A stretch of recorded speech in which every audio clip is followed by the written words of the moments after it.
Welcome to Seneca Indians Baseball, live on KNEO.org. This broadcast is a sporting outreach of the KNEO Sports Network. You're now locked into the official pregame show of the Seneca Indians.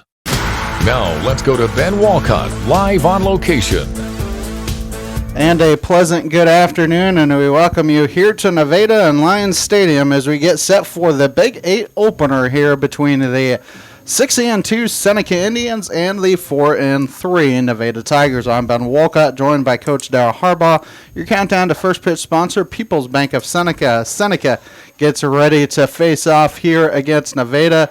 And Darryl, it was a slow week for baseball last week. Everybody thought that they were going to have a busy week as they played Gravette on Monday. Supposed to have 3 games in the Monette tournament last weekend, and they only got 1 in. Lost to College Junction in a game that you were at that was probably more frustrating for you than anything else to watch. Houchin pitched well. He just ran out of pitches, and then Sherwood had trouble finding the zone there, and he ran out of pitches because they were hoping to pitch him on Thursday as well. Gave up 6 runs in that 7th inning. They battled back. Sherwood hit a 2-run home run in the 7th to make it 8-6, and Seneca actually loaded the bases with 1 out, but unfortunately could not get the tying run in, and that was their second loss. They will have another crack at Carl Junction later this year on the road as well, but they were set to face 3 really good teams, one of them a district and conference opponent in Monette, and then also supposed to face Bolivar as well. That game I don't think is going to get made up. Yeah, that's too far away. I've got a feeling. Trying to make those games up in a whole season of baseball, you're trying to cram them in, and you got pitching. I mean, they started it a day early.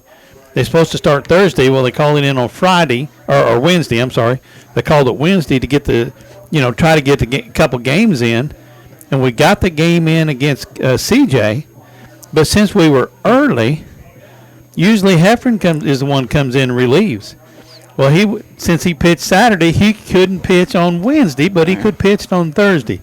So, I mean, trying to get one in with all the pitch counts and stuff like that is tough. And a busy week for this Seneca team this week. Nevada, always a tough place to play. They have not won here in Nevada since 2013, 12 years ago. And then on top of that, it's actually been 4 years since they've beaten this Nevada team back in the Class 4 District 12 tournament title back in 2021. So the Seneca team is eager to come out and prove themselves here today. Yeah, this is a tough place to play, and Nevada always comes out with a good baseball team. They're always well coached. They got kids that want to play out here, and it is a tough place to play. It's one of the few anymore that's just regular turf now, or not dirt. Your regular dirt, I should say, not the regular turf, the regular dirt. They got dirty field, grass infield with the dirt baselines, and looks like old style baseball, which I kind of like. Should be a fun one here this afternoon between Seneca and Nevada. We'll take a 3-minute timeout. Come back with more after this on the KNEO and Seneca Indian Sports Network.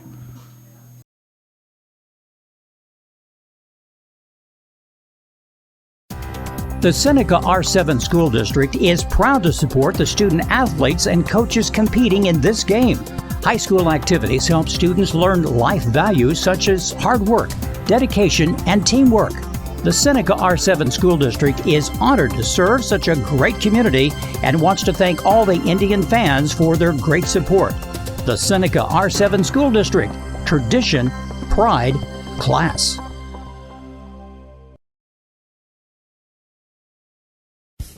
Seneca Indian Athletics is sponsored by Prairie Top Chiropractic. Located at 4556 Quince Road in Seneca, chiropractic physician Seth Wilson offers chiropractic services to Seneca and the surrounding areas.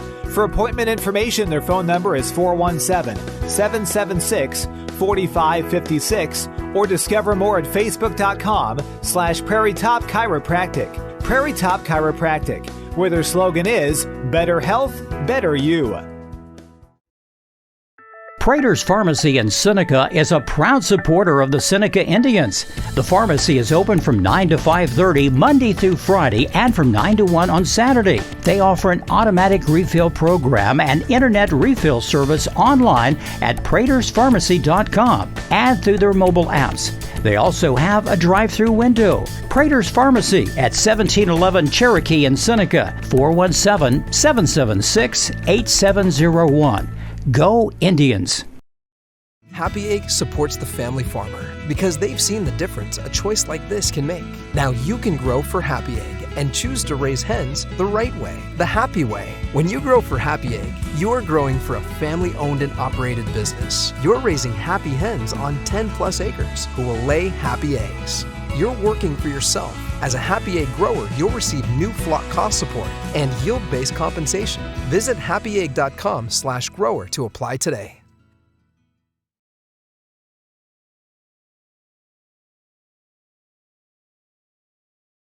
There is saving power in the cross to transform any life and to change the world. The cross Billy Graham is talking about is the one upon which Jesus Christ died 2,000 years ago. His death and the resurrection that followed can mean a whole new life for you. The cross is more than an example. It is more than a system of ethics. It is the mighty act of God's justice and love. God is saying to the whole world, I love you. I'm willing to forgive your sins. God is saying to all of those who are lonely today, behold, I'm with you till the end of the age. God is saying to all of those who are filled with guilt today, your sins are forgiven because of the cross. And there is no way to remove that stain of guilt except by the sacrifice of Christ. Are you ready to accept God's offer of forgiveness? Or maybe at least learn more about it? Visit us at findpeacewithgod.net from the Billy Graham Evangelistic Association. And we welcome you back as we get set for action here between Seneca and Nevada. And Daryl, you know, with a light week last week, this Seneca team, everybody is eligible to pitch. You got 3 games this week. You got the 2 Big 8 games Tuesday, Thursday, and then you have Stratford on Friday. So with how light the week was pitching-wise last week and how heavy it's going to be this week, you can kind of go any which way you want to pitching-wise in these games. It'll be interesting to see what they do Thursday against McDonald County. But, you know, today you and I thought maybe Houchin would start, and it's going to be Drew Sherwood on the mound instead. Well, either one of them has been throwing good. I don't know. I was talking to Hagan. Hagan had to come in and pitch that CJ game, and I said something about, it looked like Drew had trouble finding the strike zone. And he goes, we all did. He said his strike zone got about as big as a paper plate and really crammed in. He said, I hit the strike zone and he didn't get nothing out of it. He said, I just turned around and looked at the guy and said, I don't know. It's not up to me. Right. So anyway, I mean, look like Drew is struggling. I don't know if Drew is struggling that much, but we just weren't getting the calls. Yeah, and he only had 30 pitches eligible for himself because they were hoping to have him start on one of those Thursday games. So he was at a pitch limit. I would think he's got his whole limit of 105 here this afternoon if needed. Yeah, I don't think he's needed for the rest of the week. I don't know exactly when they play the next week, but he'll have plenty of days of rest, and if he's needed that, he's eligible. Well, the other thing is you have Ian Heffron in there too. You got your 3 normal start. Well, I don't want to even say 3 because he's a 4th starter, but you got your 3. 1A, 1B, 1C, and then a pretty good, we joked 1A, 1B, Jagger maybe a 2, and Heffron a 3, and Coach Eust was like, well, to be honest, I think we have 1A, 1B, and 1C, and then Heffron's not that far behind.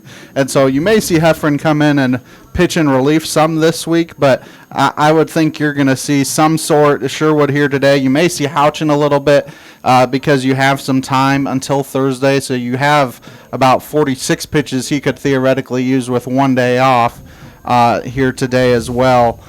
Before Thursday, Jagger's eligible as well, so I don't know that you're going to get to your number 5 or number 6 option in Hagan or Caden Klaus here today. Yeah, that all depends on, and also depends on this week too, is how they I know they had probably a bunch of practices on the inside. Everybody hates that. Indoor practice in baseball. They all do, but, the rain, you don't have a choice. And then it depends on how they're feeling, what they're doing, and how I don't know why he started Drew instead of Houchin, but it's no big deal. Maybe he's saving Houchin for somebody else, and it's just. You look at next week's schedule, because that was what you were talking about. Next Monday they go to Hollister, so that's a non-conference game. That's a long trip. Who knows who you want to start that day. But then you don't play again until next Thursday, Big 8-wise, against Mount Vernon. Friday against Webb City. So there's some maneuvering around you're able to do. It's a 3-game week.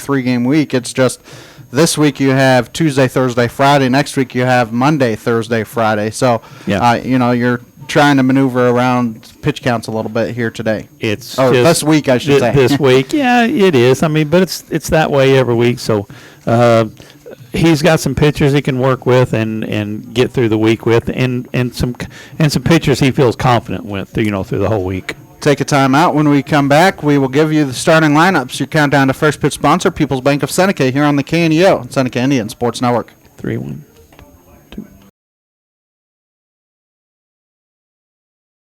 If you're a weekend warrior who likes to go, don't let pain put the brakes on your pace. When you need help with an injury that keeps you from moving, you want an orthopedic team with a proven track record. Freeman Orthopedics and Sports Medicine is nationally recognized, and were recently named CareCheck's #1 hospital in the market and top 10% hospital in the state for hip fracture repair. Freeman Orthopedics and Sports Medicine, the experience you need to keep pace with life. Seneca Indian Athletics is sponsored by Prairie Top Chiropractic. Located at 4556 Quince Road in Seneca, chiropractic physician Seth Wilson offers chiropractic services to Seneca and the surrounding areas. For appointment information, their phone number is 417-776-4556, or discover more at facebook.com/Prairie Top Chiropractic. Prairie Top Chiropractic, where their slogan is, better health, better you. The Roper Kia 4-State Sports Report will provide up-to-the-minute scores and highlights from around the 4 states.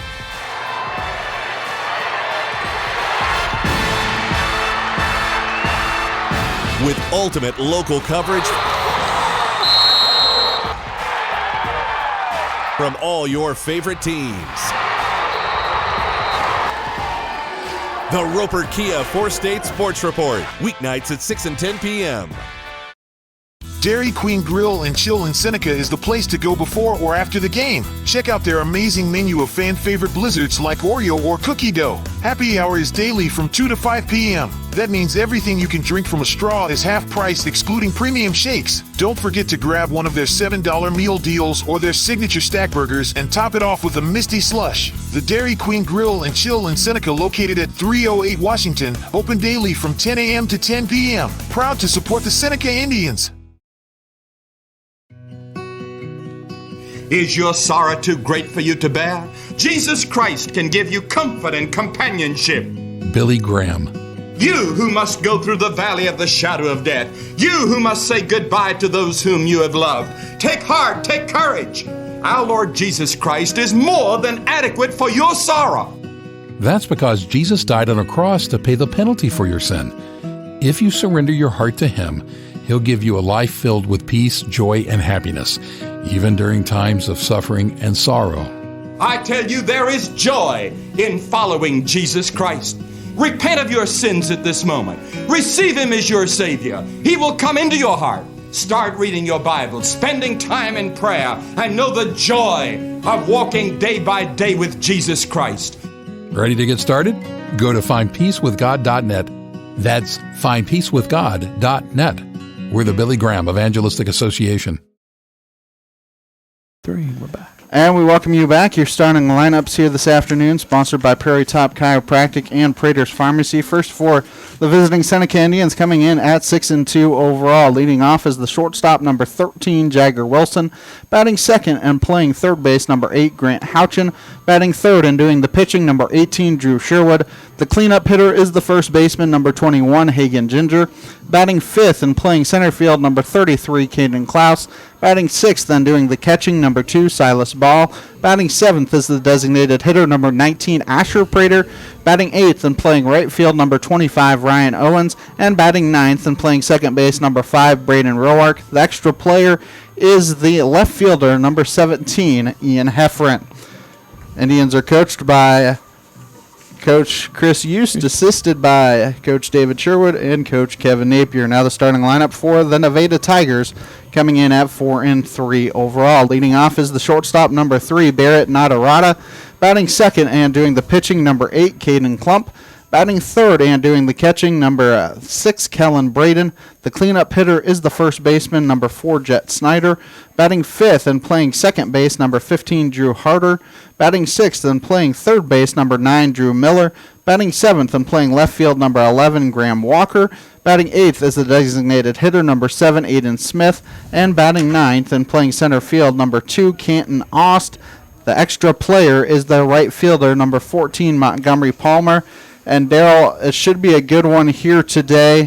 And this game here this afternoon could tell you a lot about who could win the Big 8 here this year. Monette is going to have a lot to say about that. But these two teams are probably two of the three top teams in the Big 8 this year. I would guess you're right, Ben. Just looking at and like I said, having Nevada up here, having to come up here to Nevada to play is always tough. And Nevada's always tough in the Big 8 too. Since they've came to the Big 8, they have always been tough, especially in baseball. It will be interesting to see. I mean, both these teams are in Class 4, but they're in different districts. The next time these two teams could theoretically match up after today would be in a state quarterfinal game, as they're part of Class 4 District 10, Seneca part of Class 4 District 11. And so the next time you could theoretically match up would be in a state quarterfinal game, as I was talking to the Nevada radio guy, and they have Mount Vernon, Stratford, Clinton, Buffalo in their district, and so their district is kind of all over the place. Their district is actually at Stratford. I mean, you've seen Stratford. We're going to see Stratford again on Friday. Nevada, I don't want to say is a favorite in that district because I don't know anything about those other teams, but Nevada going to be a tough out. Stratford obviously going to be a tough out in that district as well. Well, yeah, they're just good. I mean, here's the problem with Nevada, and they people here know it. I mean, Nevada's a 4A school. Are they 4A in baseball? Yes. And but they're 4A in football as well. Yeah. And Seneca's 3A, but in football. But they're 4A in football. There's nobody around here. Yeah. They're not. They've got a bunch of small schools around here, around Nevada, and you've got to go. Nevada's got to go travel a little ways just to find schools at their own size to play, and so that's the reason their district is quite a ways, a little bit off. Their district's interesting. Mount Vernon in that district as well. It's very spread out this year. Normally they kind of get pulled up to Kansas City like they do for football, but baseball-wise, they're kind of, I don't want to say stuck in the district that they are, but Seneca's district, it's very early and things can change. And the nice thing about Seneca's district, it's an all Big 8 district. So if somebody goes 4-0, they're going to have the number 1 seed regardless. Right. Somebody else goes 3-1, they're going to have the 2 seed,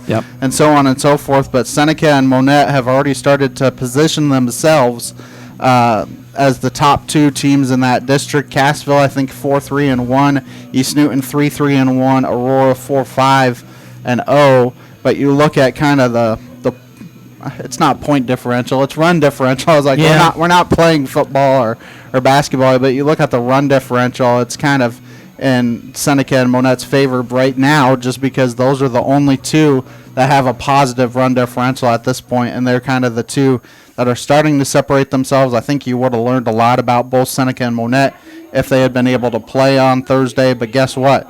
They're going to play in a couple weeks in Seneca, so it's going to work out well regardless. It'll all work out in the wash. I mean, everybody's going to have to play.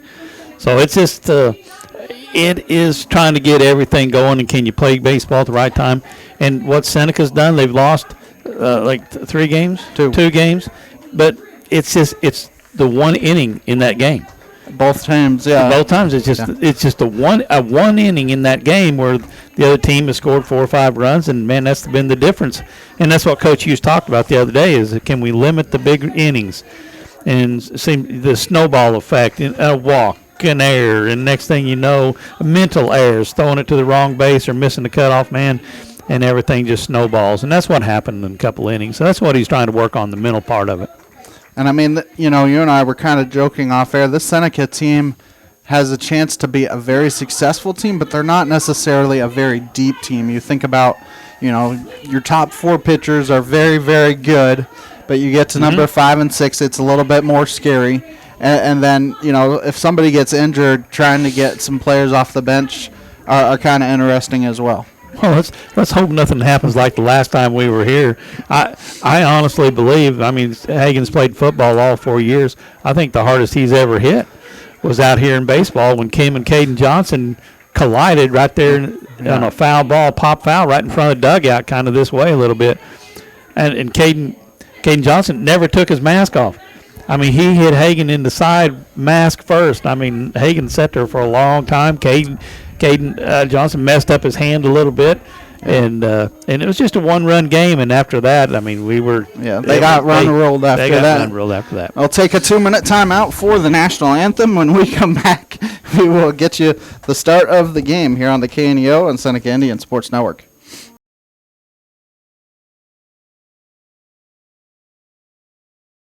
Hey, it's that time of year again. On Friday nights, you can come out and watch the Seneca Indians play football. And then on Sunday... A proud backer of the Seneca Indians is Campbell Biddlecombe Funeral Home of Seneca. Located at 1101 Cherokee, they are honored to serve the area with traditional service options, including church and graveside services.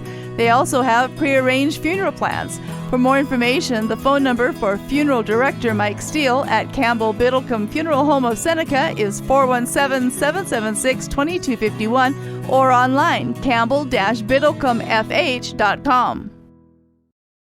I'm a Missouri Farm Bureau insurance agent. I'm for working hard for what you get and then protecting what you've got. Your home, your vehicles, your life. I'm for making an honest living and taking pride in what you do, and for giving back to the community I call home. I'm for serving my clients with the respect and dignity you would expect from the farmers that started this company. And though I know you probably hope you never need me, I'm here for you when you do. I'm a Missouri Farm Bureau insurance agent, and if you're a Missourian, I'm for you. I am Josh Dotson with Missouri Farm Bureau Insurance Services. If you're in Missouri, I'm for you. And we welcome you back as we get set for action here between Seneca and Nevada. Let's do that here this afternoon. As, like we said, Jagger Wilson, Grant Houchin, and Drew Sherwood are the first 3 here for Seneca. Ginger, Klaus, and Ball are the next 3, and the final 3 are Prater, Owens, and Roark.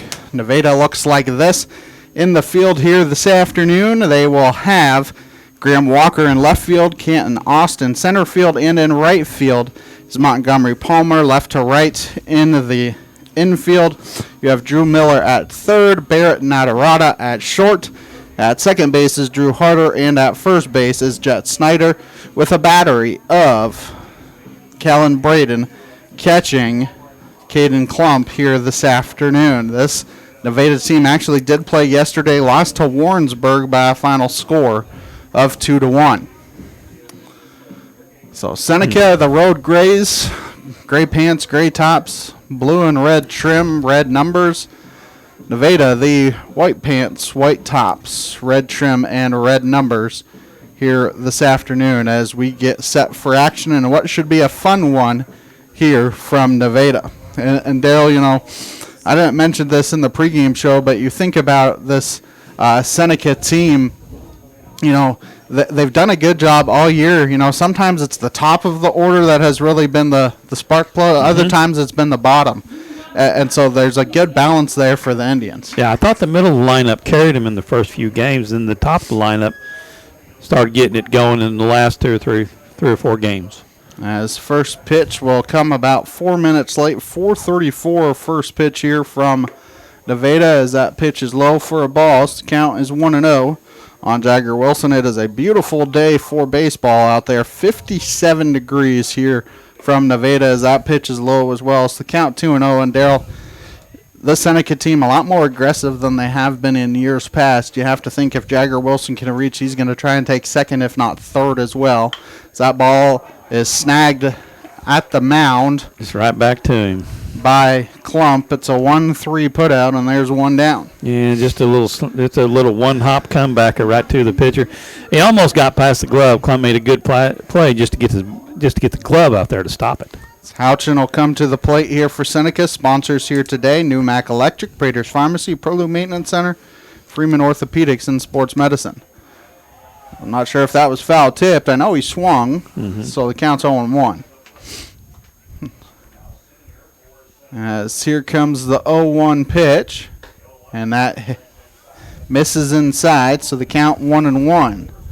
Be interesting to see strike zone here. You know, you and I were talking before the game as here comes the 1-1, and that curveball swung on and missed, count 1-2. You know, against Gravett, it was a very big strike zone, whereas against CJ, it was a little bit. They run with the umpire, so you just have to adjust. As that fastball is swung on and missed for strike 3. And there's 2 down now for Drew Sherwood, who hit his first home run of the year against Monette in that 7th inning. Yeah, he did tag it. I thought they was going to make a comeback in that game. Had bases loaded, 1 out, and we just couldn't get the hit. As here comes the first pitch to Sherwood, and that is inside and low for a ball. So the count's 1-0. Sherwood can reach, Ginger would come to the plates. His bat's been hot here early in the year.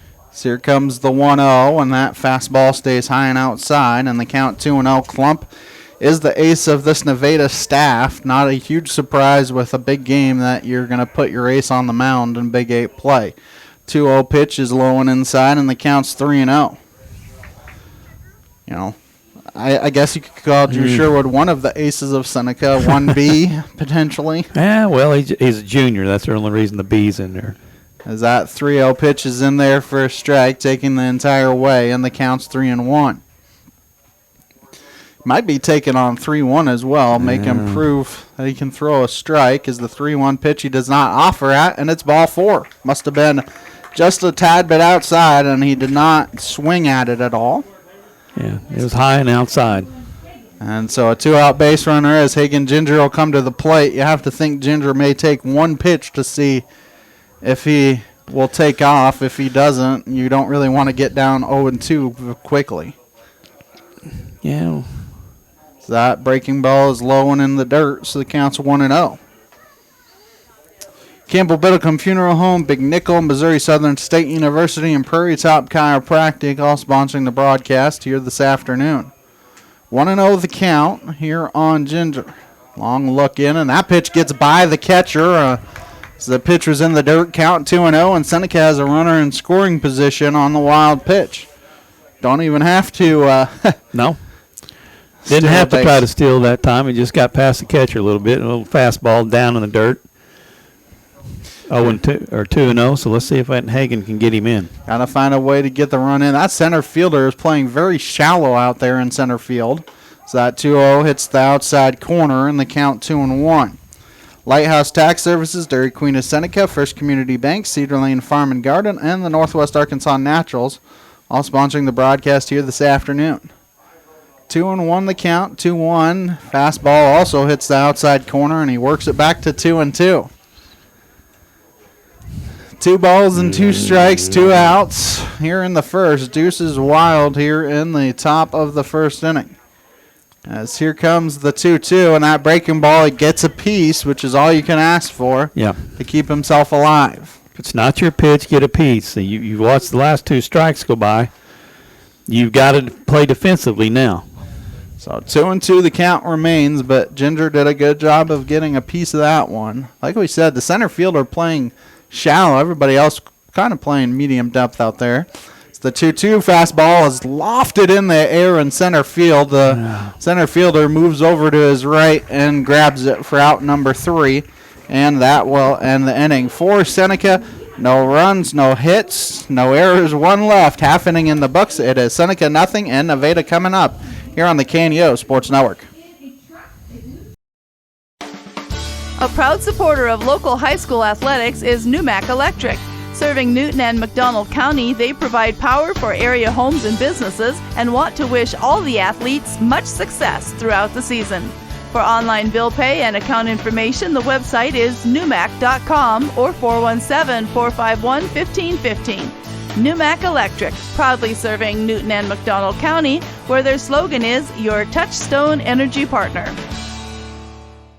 People's Bank of Seneca. We care about your journey every step of the way. Since 1996, visit us in Joplin, Neosho, or Seneca. PeoplesBankOfSeneca.com. Member FDIC. Proud sponsor of area athletics. Let's score big together. Locally owned, operated, and here for you. Check out the new face of the Neosho Daily News, covering Newton County, highlighting area residents, businesses, school news, sports, and more. Find us on Facebook at Neosho Daily News or call 417-451-1520. Go get 'em, Indians!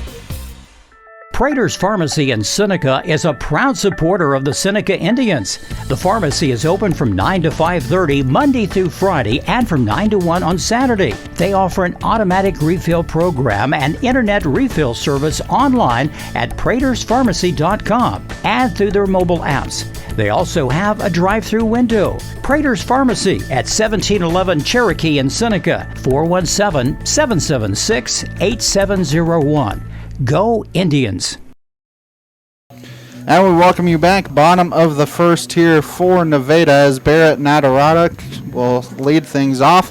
Caden Klump and Kellen Braden are the first three for Nevada against Drew Sherwood. Anybody reaches Jet Snyder will come to the plate. Working against Drew Sherwood, we'll get you what Seneca looks like in the field here in a moment. So with Sherwood on the mound as Nadarada takes called strikes, counts 0-1. Sherwood on the mound, it looks a little bit different out in the outfield for Seneca. 0-1 the count here. Here comes the 0-1. That fastball must have been a little bit high, maybe outside as well, so the count 1-1. We have Ian Heffron in left, Caden Klaus in center. That's kind of the difference there. And then Ryan Owens in right field as that 1-1 is in there for a strike, and the count's 1-2. Those two pitches looked pretty identical. Pretty much. I mean, the last one was a little high and outside, but he's throwing the high fastball. See if they can get him to come chase it. So the 1-2 is missing the outside corner, trying to see if he could get them to bite, and Nadarada did not. So the count 2-2. As Ryan Owens out there in right field for Seneca. Here comes the 2-2, and that pitch is high, and Nadarada has worked it full at 3-2. You have Houchin at third, Wilson at short, Roark at second, and Ginger at first. As here comes the full count pitch, and that's in the dirt. And if you're sure that's something that you can't afford is to lose the leadoff hitter like that. Yeah, 1-2 count and come back and walk him on the next three straight pitches. Caden Klump will come to the plate. Don't be surprised if a hit and run is on. I don't think a bunt's coming on. I heard them talk about how well Klump is hitting the ball right now, so I'd be shocked on a bunt play, but don't be surprised if a hit and run is on at some point as that high fastball misses, so the count's 1-0. See if Drew can settle in. Daryl, with about an hour and a half bus ride. I know Seneca's been here a while, but how long does it take to get the cobwebs off? Not with these kids, no time at all. So here comes the 1-0 from Sherwood, and that fastball is swung on and missed, so the count 1-1. You know, we always joke about that in football and basketball is, those long road trips. Kids tend to bounce back a little bit faster than you and I do. They got some bounce. I don't have any bounce anymore. 1-1 the count. Here comes the 1-1 from Sherwood. That ball is poked out to right field. Owens out there in right. Snags it without too much trouble, and there's one down. And you mentioned it a little bit earlier, Daryl. The wind is coming in, but right now the flag a little bit still. So any wind that's coming is coming in, but from right field. But not a very windy day here today. Almost perfect for baseball. Yeah, you can't ask for any better than this. Just a little breath of air coming in from the southeast. As Kellen Braden gets picked off. Got him. And it's a 1-3 putout as Sherwood able to pick him off without throwing a pitch. Well, if you can't get him, if you walk him, that's a good way to get him out. Assistant coach over there and first base coach is not very happy. I don't know if they're complaining about saying that he went too far as that pitch is in there for a strike on Braden, or he's more mad at his own player? I think he's mad at his own player because that was a good move from Drew. He's got a good move. You notice the head coach, Daniel Penn, didn't say much either. No. 0-1 the count here on Braden as Sherwood hits the outside corner, so the count is 0-2. Silas Ball is catching Sherwood here this afternoon. That's that outside curve he likes to bring in across the corner of the plate. As here comes the 0-2 to Braden. And he half-heartedly swings at it and misses for out number 3. For Nevada, nothing doing in the top or the bottom of the first. We're through 1. No score here on the KNEO and Seneca Indian Sports Network. Being a Lion comes with a reputation for excellence. Whether it's in the classroom, on the court, or in the community, Lions are leading the way. With innovative and immersive academic programs, new scholarship opportunities, and a campus committed to the future, now is the perfect time to find your purpose. Find your pride at Missouri Southern State University. Dairy Queen Grill and Chill in Seneca is the place to go before or after the game. Check out their amazing menu of fan-favorite blizzards like Oreo or cookie dough. Happy hour is daily from 2 to 5 p.m. That means everything you can drink from a straw is half price, excluding premium shakes. Don't forget to grab one of their $7 meal deals or their signature stack burgers and top it off with a Misty Slush. The Dairy Queen Grill and Chill in Seneca, located at 308 Washington, open daily from 10 a.m. to 10 p.m. Proud to support the Seneca Indians. A sponsor of community broadcasting on KNEO, Southwest Missouri Bank in Neosho, serving the Neosho area from 2 locations. They offer personal banking services, including checking and savings accounts, home loans, and online banking. Learn more online at smbonline.com. Southwest Missouri Bank, an equal housing lender. Member FDIC, where their slogan is Southwest Missouri Bank. We can do that.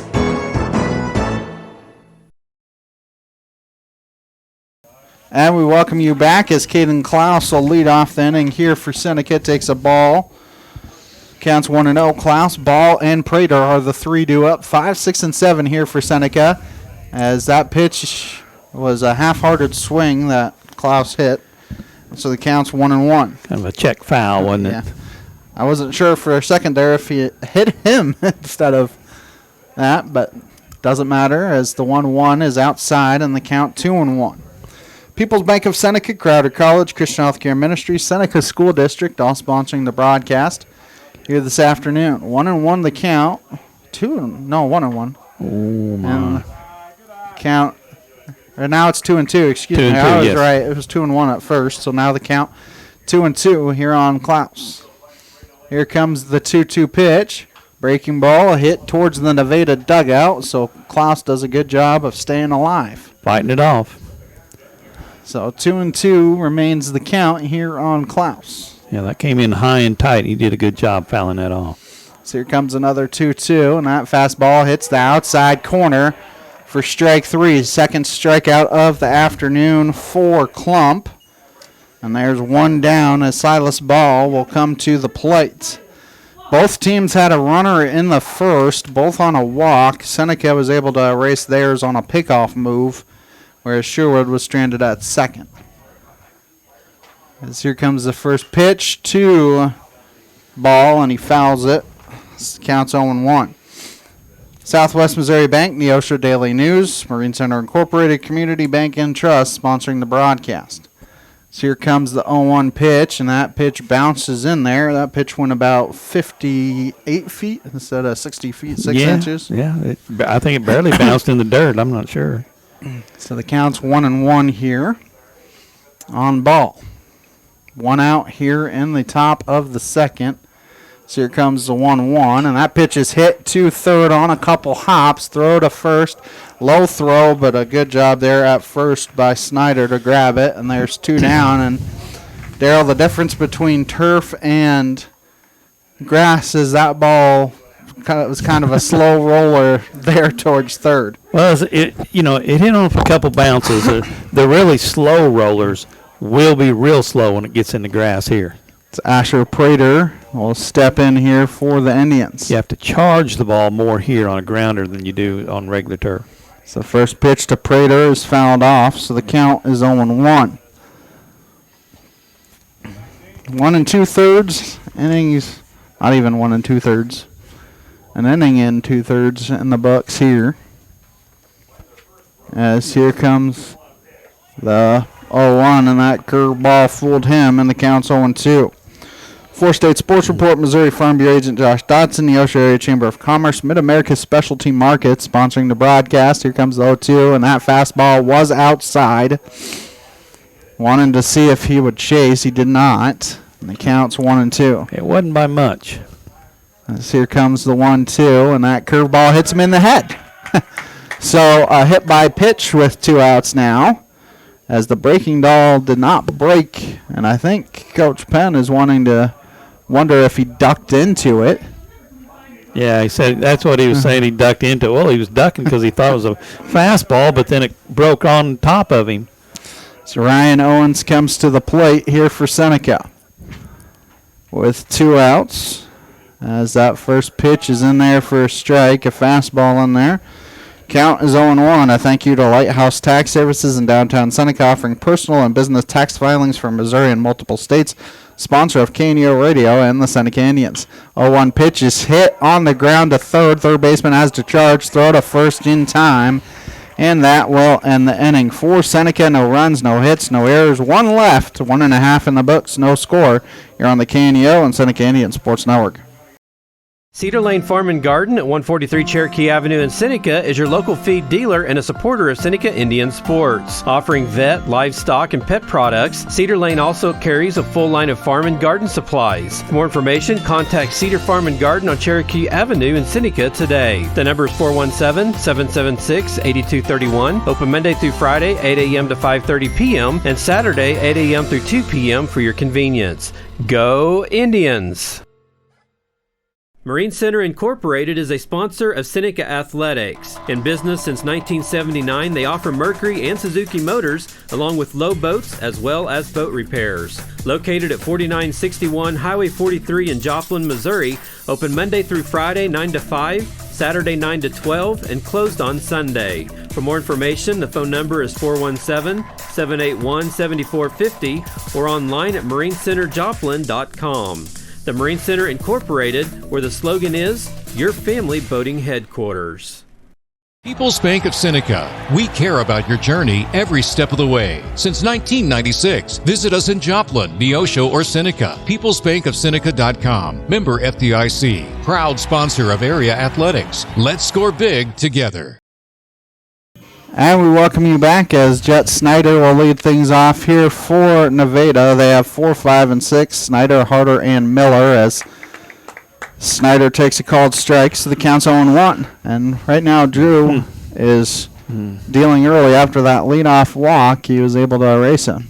The 0-1 pitch is fouled out of play, and so the count now moves to no balls and 2 strikes. He's trying to keep that up high in the strike zone. That's what he's trying to do. So 0-2 the count. Springs Church of Christ here on Snyder, and the count now moves to 1 ball and 2 strikes. 1-2 the count. Huddle Springs Church of Christ here on Snyder, as that pitch is low, so the count is 2 balls and 2 strikes. 2-2 the count here on Snyder after it was 0-2, and if you're Drew, this is another one of those that you don't want to lose like you did in Adorada.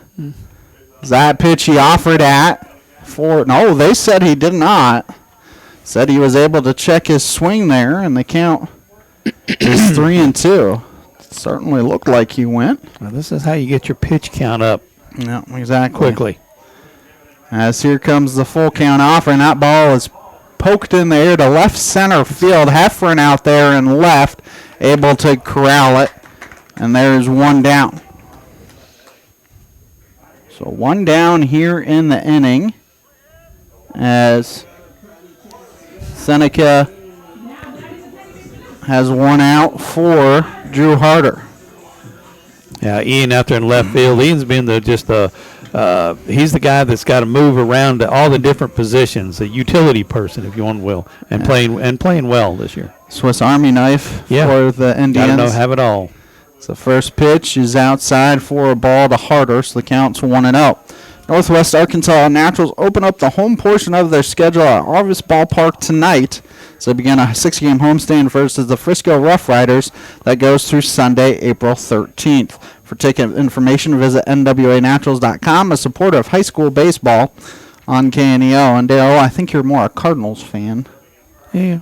But I'll tell you an interesting fact here in a minute as Harder takes a 3-0 count. Jack Caglione of the Royals, he is starting his year in Double-A with the Naturals, was 5 of 13 with 7 RBIs over the weekend. So that fastball's in there for strikes. Counts 3-1. The Naturals scored 34 runs in a 3-game sweep over Tulsa. That's a lot of runs in 3 games. The 3-1 fastball is high for ball 4. Second walk of the game for Sherwood.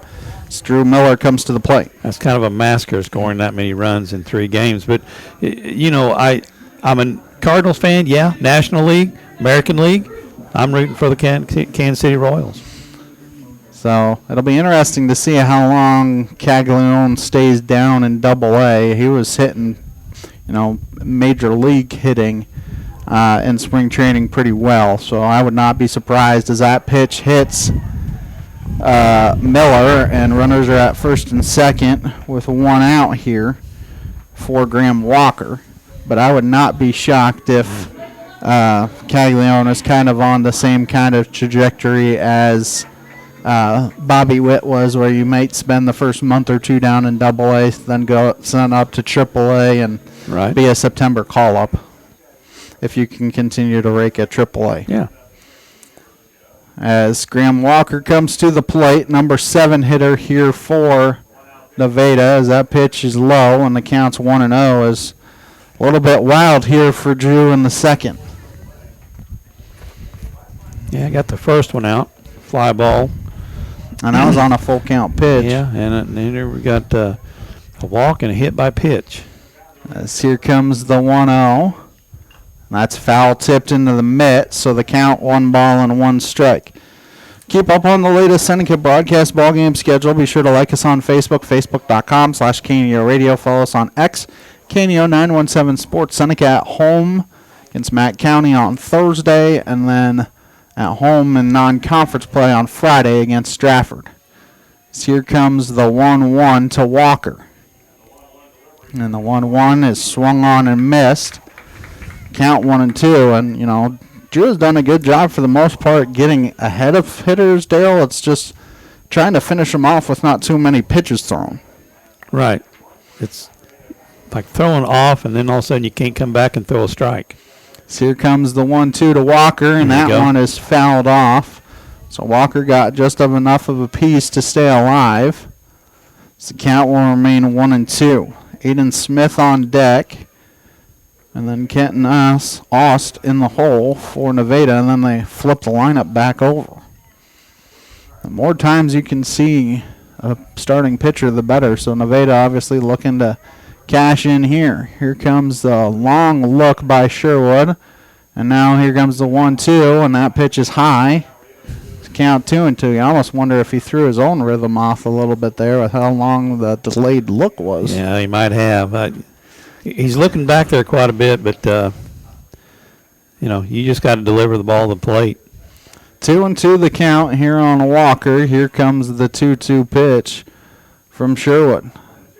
And that pitch is inside, and once again, Darryl, you go from a 1-2 count now to a full count at 3-2.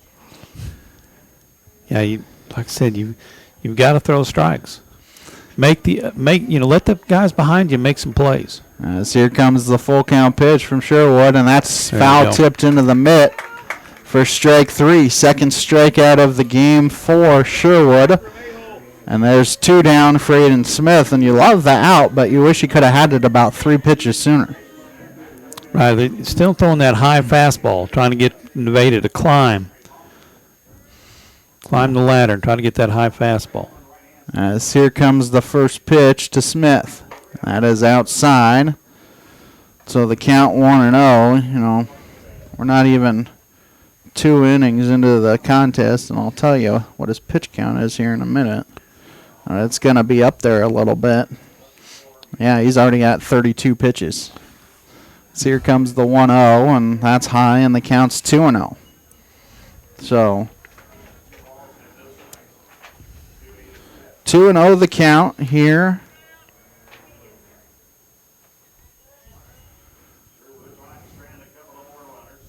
As here comes the 2-0 from Sherwood, and that is high, and the count's 3-0, and you really don't want to walk the number 8 hitter. See if he can come back and throw some strikes. 3-0 the count. Here comes the 3-0, and that's in there for a strike. And the count 3-1. You love him being able to battle here, but again, like we said, a lot of pitches. 3-1 the count here on Smith. As here comes the 3-1 offering. 3-1 is in there for a strike, and the count is full at 3-2. For a second there, I wasn't sure if it was a strike or if it was take your base. It doesn't please the umpire when the batters do that. The batter thought he was a ball and throwing the bat back to the dugout already. Runners will be off on the pitch, so the count now 3-2. As here comes a full count pitch, and he does not offer at that high fastball for ball 4. So the bases are full of Tigers for the number 9 hitter, Canton Ast. Got a mound right now. Coach Eust going to have a meeting of the minds as Community Bank and Trust, proudly serving our customers for the past 140 years. You may visit their branch at 1102 South Cherokee for all your banking needs. Member FDIC and equal housing lender, proud sponsors of the Seneca Indians.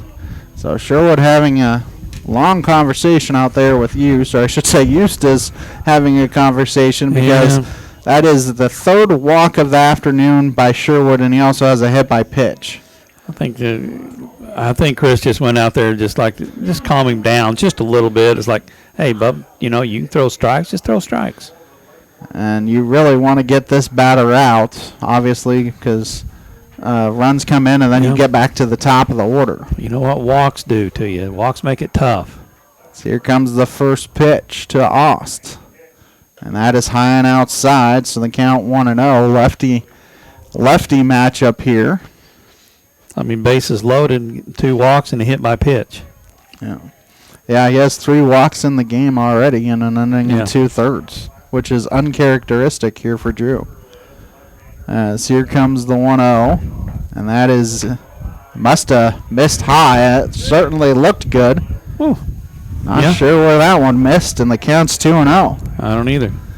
If you're Seneca, just tag any bag because anywhere you tag, somebody would be out. As 2-0 is in there for a strike, and the count is 2-1. As Ost was taking the entire way. 2-1 the count here. As here comes the 2-1. And that 2-1 hits the outside corner, and the count now 2-2. 2-2 the count here. Doesn't matter where you get an out. You just want an out. 2-2 the count. Here comes the 2-2, and that pitch is blooped in the air, and Roark, or actually it's Wilson, going to grab it for out number 3. For Nevada, no runs, no hits, no errors. They strand 3, 2 in the books. It is no score here on the KNEO and Seneca Indian Sports Network. I've seen First Community Bank all over, but then to take my stuff to some people that didn't really know me and took a chance, that spoke volume. I'll always be grateful to First Community and that whole team over at Harrison that helped get me started. Anytime I need anything, just a phone call away. We're really proud to be with First Community Bank.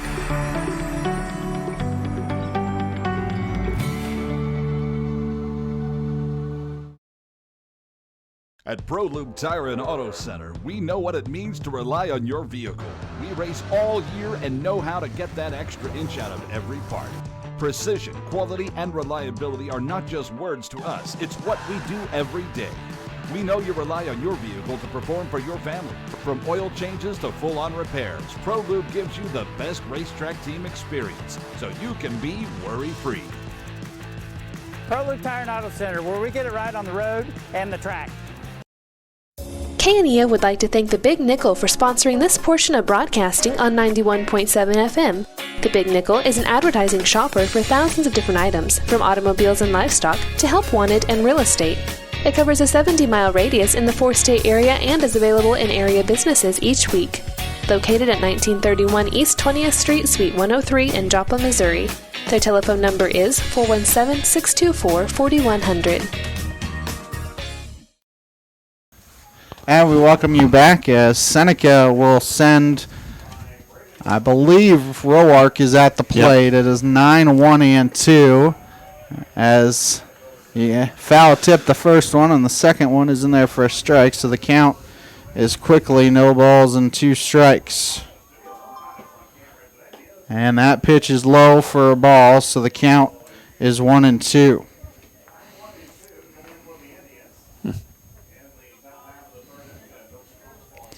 As the 1-2 pitch is high and outside, so the count now 2 balls and 2 strikes.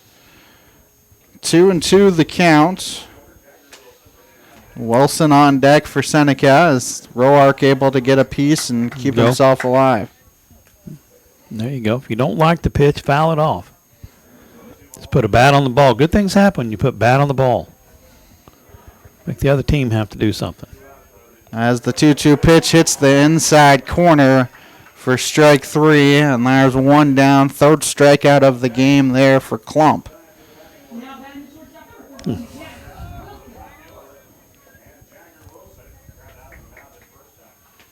Jagger's been kind of fighting it here lately. Grounded out to the pitcher his first time, as they're going to say he offered at it. So the first pitch is in there for strikes. The count's 0-1. Evan at the Neosho Daily News with the Seneca Indians. Good luck. Is that ball up the middle? It's a slow roller. Second baseman has to have a tough play, and he's off the bag. Yep. Would you give that an error to the second baseman, or would you give an infield single? Man, I don't know. I mean, it was. I think he would be out, so I think you have to give an error to the second baseman. Like you said, it was a good hard smash, but the grass slowed it down just enough for the second baseman to get a hold of it. I think he would have been out. Out by half a step. I agree with you. So I think you got to give an E4 on the play as Houchin comes to the plate. That first pitch is outside. So the count is 0-1. Good things happen when you put the bat on the ball. You never know. It's down there. We're in the top of the third inning here. I don't know if I missed the sign to see if it was a steal sign or not, Ben. Still 1-0 the count here as Klump throws behind the runner. Neither team has a hit so far here today, Darryl, as Wilson gets back just barely safe. Well, he's pushing it out there, but I think that's what he wants to do. I think he wants to push and make Klump think about something else besides the batter. As 1-0 the count here on Houchin, and he swings and misses at the fastball, so the count is 1-1. As one of the Seneca fans in front of us said he didn't pause at all. 1-1 the count. Well, there's definitely a pause that time as the 1-1 pitch is spoiled foul, so the count 1-2. We'll let you finish your thought. Well, it's just right back. Yeah, I mean, it was awful quick. Let's put it that way. It was an awful quick throw to home. And if he paused, it wasn't very long. But I think he heard that, and he wanted to make sure he paused this time. 1-2 the count here on Houchin. Houchin struck out his first time up. So they throw behind Wilson, who's back safely. Both teams have stranded base runners. Seneca has stranded 2. Nevada has stranded 3 through 2 innings. Nevada had the bases loaded in the second as that pitch is high, so the count 2-2. Seneca has had a base runner at second in the first and then at first in the second. 2-2 the count here on Houchin. If it gets full, if you touch Houchin enough, you could have a hit and run. Or 2-2, they're going to do a hit and run. As then they're safely at second with the stolen base is Houchin. It is a strikeout. Thank you. It is a strikeout by Houchin. There's 2 down now for Drew Sherwood, who walked his first time up. Looked like that was a definite hit and run. Because Houchin swung at one that was just in the dirt. Yeah. Let's see if Sherwood, and Sherwood's had a good bat here this year. I mean, I called it the C&I dog. Yeah. That thing's been finding the holes. So that first pitch is in there for a strike, so the count is 0-1. We get a base hit, I know Jagger, and it's not stopping at third. Yeah, regardless of what Coach Hughes has to say, he's going to go. Secondary leadoff's got to be a little bit better. As that pitch is swung on and missed, and the count is 0-2. Yeah, he dropped a curveball in there that time. Klump has been consistent here so far. 2 innings. He has a lot less pitches thrown. He's also thrown a lot, though, as he's thrown 48. So as that pitch just outside, and the count 1-2. Neither of these pitchers may end up finishing this contest with how many pitches they've thrown, which is a lot of pitches for nobody allowing a hit so far. So here comes the pitch, and that curveball hits through the right side for a single. They are going to send Wilson home. They're going to throw to the cutoff man. He is safe at home, and then he's safe at second as well. It's a single and an RBI for Drew Sherwood as the error comes back to bite this Nevada team. Seneca draws first blood. They lead 1-0. They got it. Like I said, I call that bat the C&I dog. It's finding the holes, and he just barely got it past the first baseman. Just barely enough for Jagger to come to the plate. I thought they might have had a chance there with a good throw from the right field, but and then I think they had him. They had him at second with a better throw from the first baseman. Well, usually it's the first baseman for the cutoff man, but the pitcher right in the way. So that first pitch to Ginger is in there for a strike, so the count's 0-1. A better throw would have had Sherwood out at second. 0-1 the count. Seneca does have a 1-0 lead here as the breaking ball hits Ginger. So runners will be at first and second.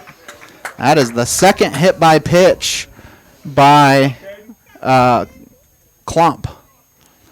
So both pitchers have struggled here today, as Sherwood actually has the first hit of the game, but that is 1 walk and 2 hit by pitches by Klump, whereas Sherwood has 3 walks and 1 hit by pitch. Not a huge lead at second for Sherwood, as that first pitch to Klaus is high and outside, so the count's 1-0. Yeah, the secondary, when I was coaching third base, I always told him I had shortstop for him. He can watch second, how close second baseman comes to the bag. If that second baseman at the bag, you have a huge hole on that right side, and the right fielder is hugging the line a little bit as well. So there's a huge gap in right center as Klaus fouls that one off. So counts 1-1. That run that came in was unearned thanks to the error at second base. But Seneca trying to add more on as they have a 1-0 lead here in the third. So here comes the pitch, and that is in the dirt. Not quite far enough away for Sherwood to try and adventure to third. That's a good job by the catcher to block that, too. That was a tough bounce. As that's Kellen Braden behind the plate. Braden did a good job. 2-1 the count here on Klaus. Here comes the 2-1 pitch, and swinging in, missing at the high heat, and the count's 2-2. As wasn't quite sure if Sherwood was trying to do a hit and run there. Sherwood kind of bluffed a little bit. I think he's bluffing out there, just trying to get Klump's attention a little bit. But 2-2 the count. 2 outs here in the top of the third. As here comes the 2-2, and Klaus does a good job to get a piece and stay alive. Yeah, good swing there. New Mac Electric, Brader's Pharmacy, Prolu Maintenance Center, Freeman Orthopedics and Sports Medicine, all sponsoring the broadcast here this afternoon. 2-2 the count. If he can reach, Silas Ball would come to the plate. As here comes a 2-2 pitch from Klump.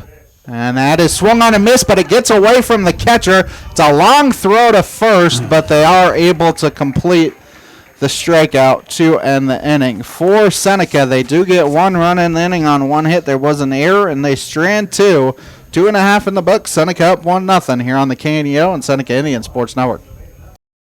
Huddle Springs Church of Christ is bringing you today's ball game. They're a family-friendly church located just a few miles outside Seneca at 19306 Huddle Springs Road. With Sunday morning and evening worship services as well as midweek services on Wednesdays, check out huddlespringschurchofchrist.org for more information about all the classes and fellowships they offer throughout the week. Huddle Springs Church of Christ, where they say, "We want to go to heaven with you." Happy Egg supports the family farmer because they've seen the difference a choice like this can make.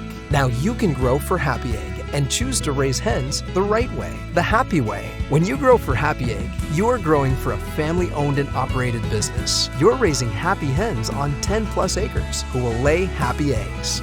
You're working for yourself. As a Happy Egg grower, you'll receive new flock cost support and yield-based compensation. Visit happyegg.com/grower to apply today. You've got to have someone that understands what you are doing as a mission. Community bankers are important that way because they understand the community relationships that we have to form to be successful. I feel like First Community Bank and Myers-Davis, our cultures are so similar. It is all about relationships. It's a real boon to our community to have a bank like First Community to be supportive of so many things. They're willing to take a chance on entrepreneurs, which is helpful to make the community grow.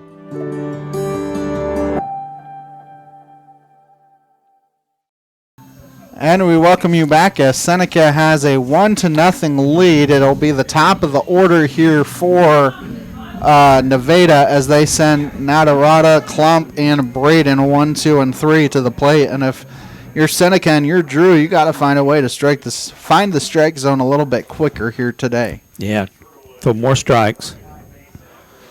Get ahead of the batters, throw more strikes. As that first pitch is a ball, so the count is 1-0.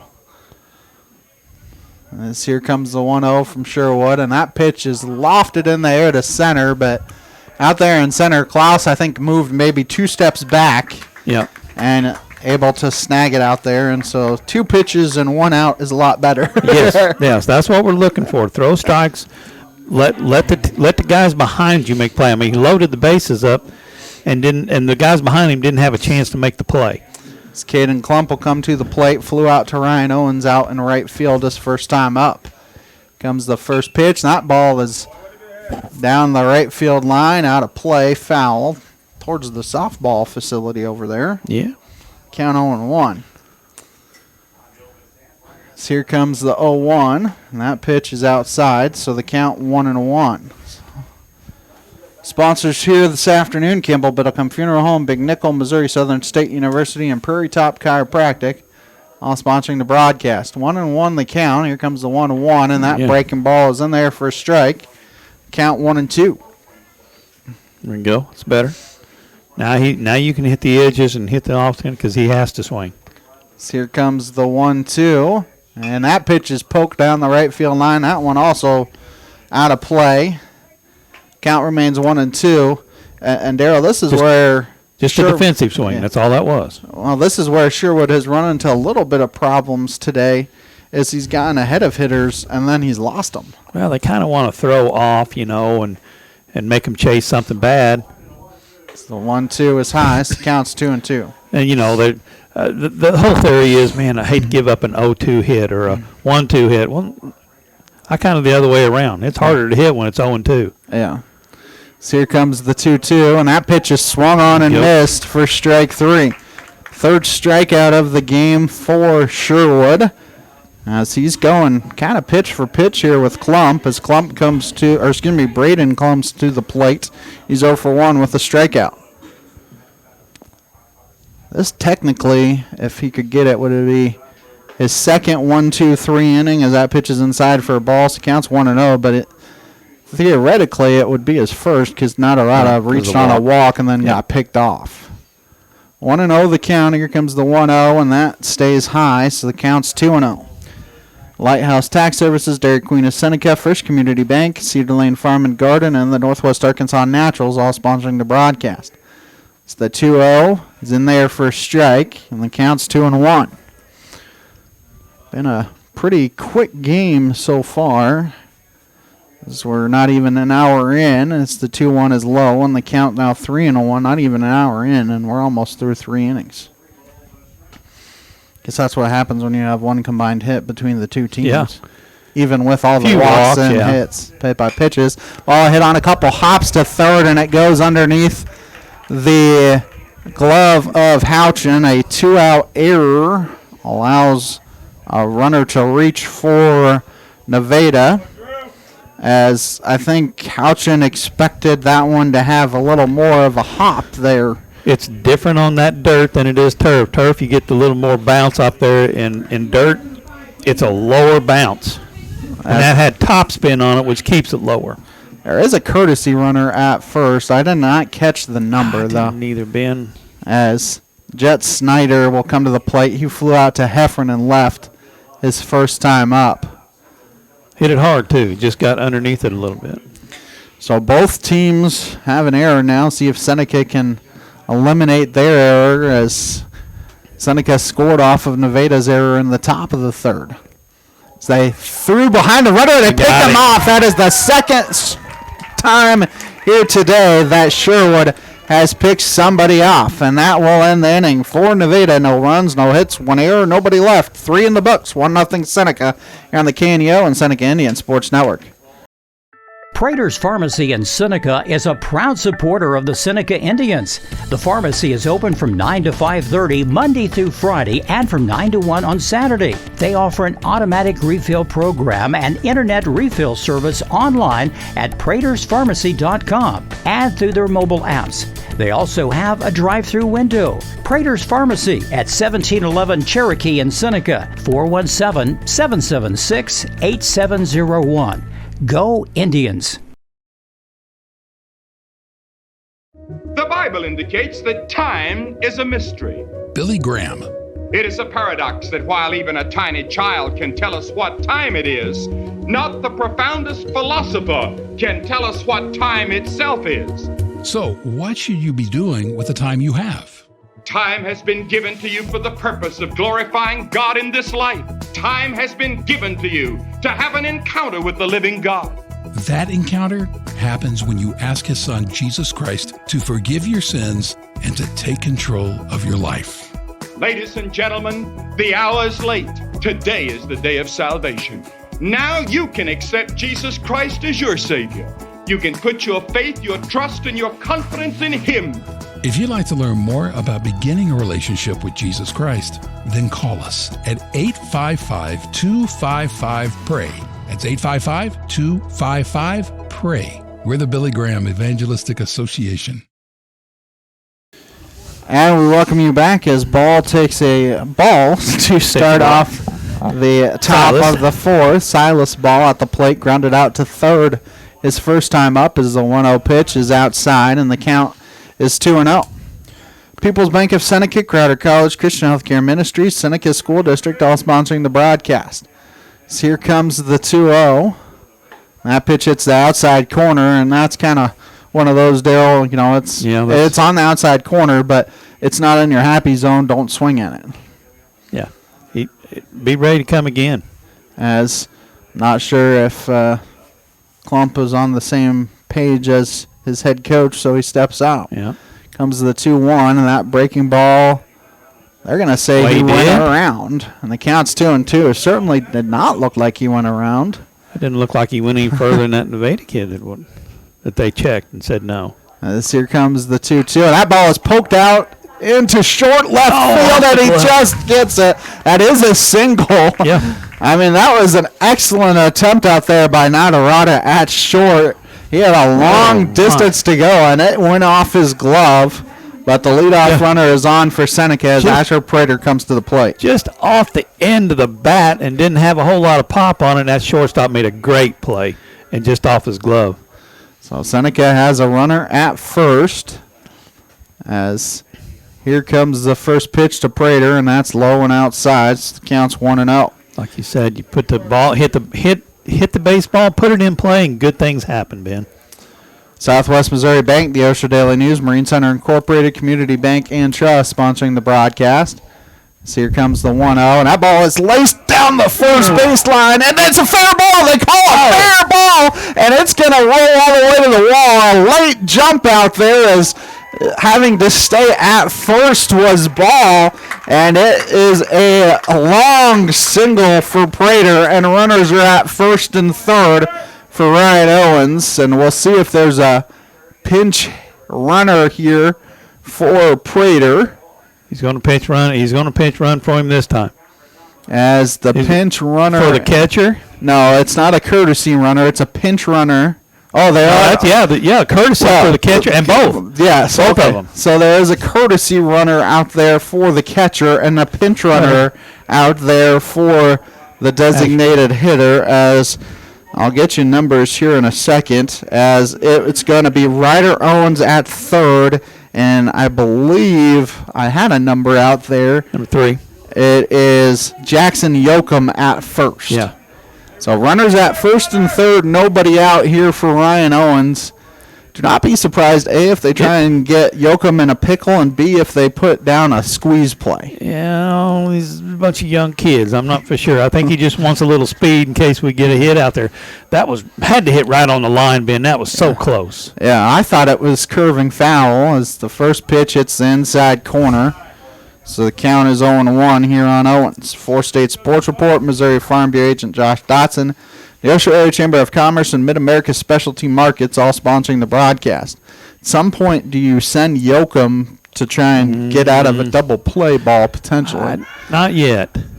They said they got him. They picked the runner off at first, and it is a 1-3 putout, and kind of surprised. I mean, that is a long ways for the umpire to see that, but there's one down now, and 0-1 the count here on Owens. Wow. That wasn't a huge lead by Yoakum either. No, I didn't think it was a huge lead, and I don't think he was sending him. I think he was just wanting speed on the bases because we got a base hit. So 0-1 pitch is in the dirt. So the count is 1-1. The infield is in for Nevada. They realize how big every run is in the game here today, Daryl, because the infield is in with 1 out. Mm-hmm. Yeah, all of them in trying to save that run. Pass ball, wild pitch. Good hard hit. Just hit it hard. Score as well as the 1-1 is hit down the third base line, foul to Coach Eust, and the count is 1-2. Coach Eust with a good play. Now, if you're Seneca and Ryan Owens, you need to protect too. Try and get that run in. He had first and third, nobody out. As here comes the pitch, and he does a good job of spoiling it foul, so the count remains 1-2. I think that was maybe a changeup. It didn't look like a fastball. Yeah, it could have been. I mean, 1-2, he's just protecting. And he's trying to throw it just off the edge someplace where he go chase it. So here comes a 1-2, and that is swung on and missed. Ball in the dirt, and they're going to have to throw down a high throw, but they are able to complete it. There are 2 down now for Roark, and if you're Seneca, got to find a way to get this run in, because having first and third, nobody out, and not getting a run would be a big momentum boost for this Nevada team. Yeah, it would.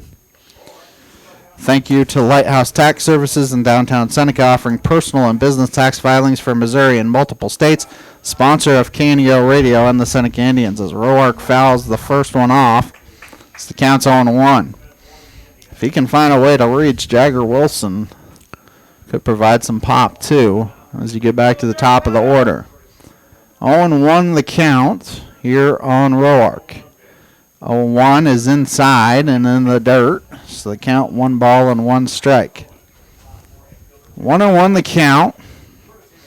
He would be okay with getting hit as well. As now going to have a visit at the mound between the catcher and pitcher as they try and get on the same page. Guessing maybe a missed sign potentially. 1-1 the count here on Roark. I mean, Klump already 72 pitches through Not quite 4 innings. So here comes the 1-1 pitch to Roark. 1-1 is up the middle. Shortstop going to make the play. Throw to first in time. And that will end the inning for Seneca. No runs, 2 hits, no errors. They strand 1. 3.5 in the books. It's 1-0 Seneca here on the KNEO and Seneca Indian Sports Network. A proud supporter of local high school athletics is Numac Electric. Serving Newton and McDonald County, they provide power for area homes and businesses and want to wish all the athletes much success throughout the season. For online bill pay and account information, the website is numac.com or 417-451-1515. Numac Electric, proudly serving Newton and McDonald County, where their slogan is Your Touchstone Energy Partner. People's Bank of Seneca. We care about your journey every step of the way. Since 1996, visit us in Joplin, Neosho, or Seneca. PeoplesBankOfSeneca.com. Member FDIC. Proud sponsor of area athletics. Let's score big together. Seneca Indian Athletics is sponsored by Prairie Top Chiropractic. Located at 4556 Quince Road in Seneca, chiropractic physician Seth Wilson offers chiropractic services to Seneca and the surrounding areas. For appointment information, their phone number is 417-776-4556 or discover more at facebook.com/Prairie Top Chiropractic. Prairie Top Chiropractic, where their slogan is Better Health, Better You. And we welcome you back. Bottom 4 here in Nevada as they send the heart of their order, 4, 5, and 6. Jet Snyder, Drew Harder, and Drew Miller as they have a little bit of momentum here, Darryl, as they got out of a first and third, nobody out without anybody scoring. Yeah, that was tough. Seneca just couldn't get the ball, couldn't get a hit, couldn't get the runners across the plate. And every run is huge in this game. I mean, they had the infield in with 1 out and the runner on third. As here comes the 1-0. That ball fouled back to the screen, so the count 1-1. Northwest Arkansas Naturals open up the home portion of their schedule at Arvis Ballpark tonight as they begin a 6-game homestand versus the Frisco Rough Riders. Goes through Sunday, April 13th. For ticket information, nwanaturals.com, a sponsor of high school baseball on KNEO. As Snyder fouls that one down the third baseline, and the count is 1-2.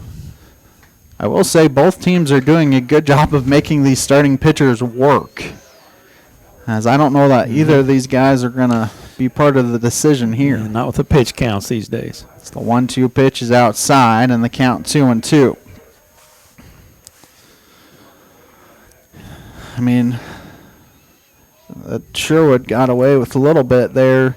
He only faced 3 batters there in the third because he picked a runner off as that 2-2 is fouled. So the count remains 2-2, but neither pitcher has a 1-2-3 inning. Seneca has 3 base hits so far here today. Nevada has stranded 3 base runners as that pitch is in the dirt and the count's full. Once again, Darryl, you go from 1-2 to 3-2. Yeah. Here we had runners at first and third, no one out, and then a while ago Nevada had bases loaded, just a 1 hit away and couldn't get it. So that ball hit through, to Houchin at third. That was a tough play. Good job there by Houchin.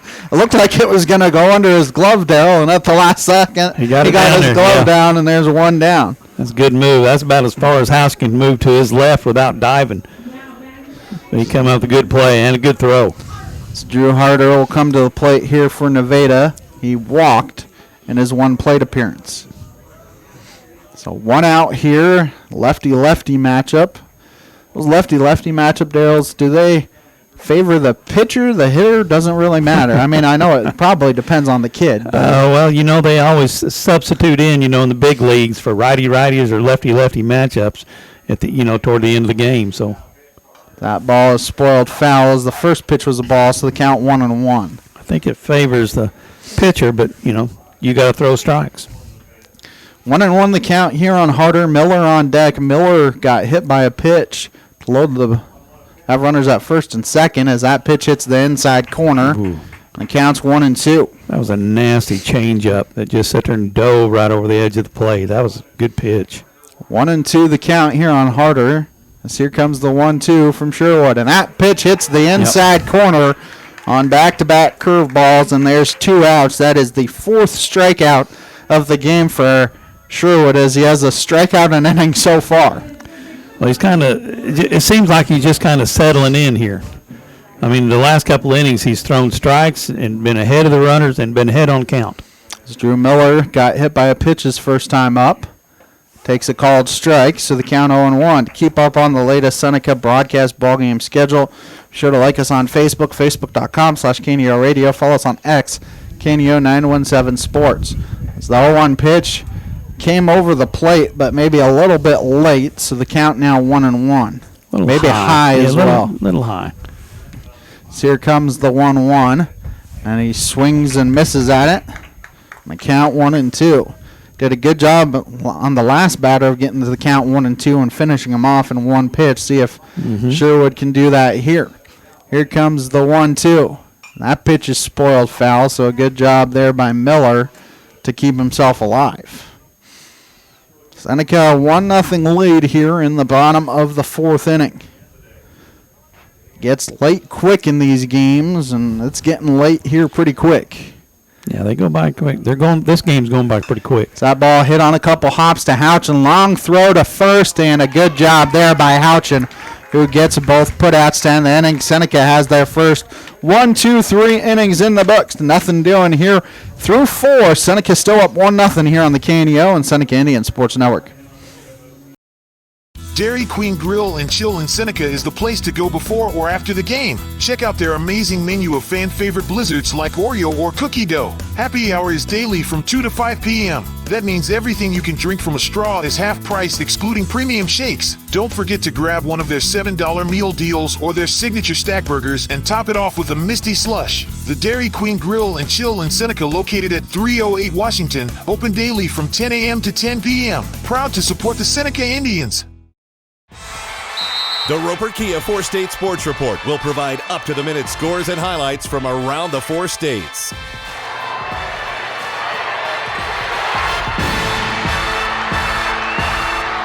With ultimate local coverage from all your favorite teams. The Roper Kia 4-State Sports Report, weeknights at 6 and 10 p.m. Crowder College, your future, our focus. At Crowder College, we have 6 convenient locations in Southwest Missouri and online programs to fit your needs. Flexible scheduling provides a pathway to a career or the opportunity to transfer to a 4-year university in a variety of programs. Cheer for the Rough Riders at athletic events. Use the Missouri A+ Scholarship Program for free tuition and common fees. At Crowder College, your future is our focus. Apply today at crowder.edu. And we welcome you back as Caden Klump's night is done after 4 innings, 3 hits, 1 run. It was unearned, 1 ball, and 5 strikeouts as Barrett Nadarata comes in from shortstop to pitch. We'll see if that is where Klump went to. Not exactly sure what it looks like out in the field. Left? Nope, Nadarata is... So it's just a position change. Nadarata came in to pitch. Klump went to shortstop. Oh, okay. So that is the change here. Seneca will send the top of the order to the plate here, as it will be Wilson, Houchin, and Sherwood due up. And, you know, we talk about sometimes the second or third time through the lineup, and so Coach Penn of Nevada decided against him facing them a third time. As Wilson fouls that one off. So counts 0-1. Wilson scored the only run of the contest. He reached on an error and came around and scored. He's been struggling just a little at the plate. Let's see if we can't get him going. That 0-1 pitch hits the inside corner, and the count is 0-2. Seneca at home against Mack County on Thursday, and then a non-conference game at home on Friday against Stratford. That 0-2 pitch is popped in the air. Left fielder going to go over and snag it for out number 1 as he got under that one. Just under it a little bit. He likes to hit the ball the opposite field. And usually those are line drives out there.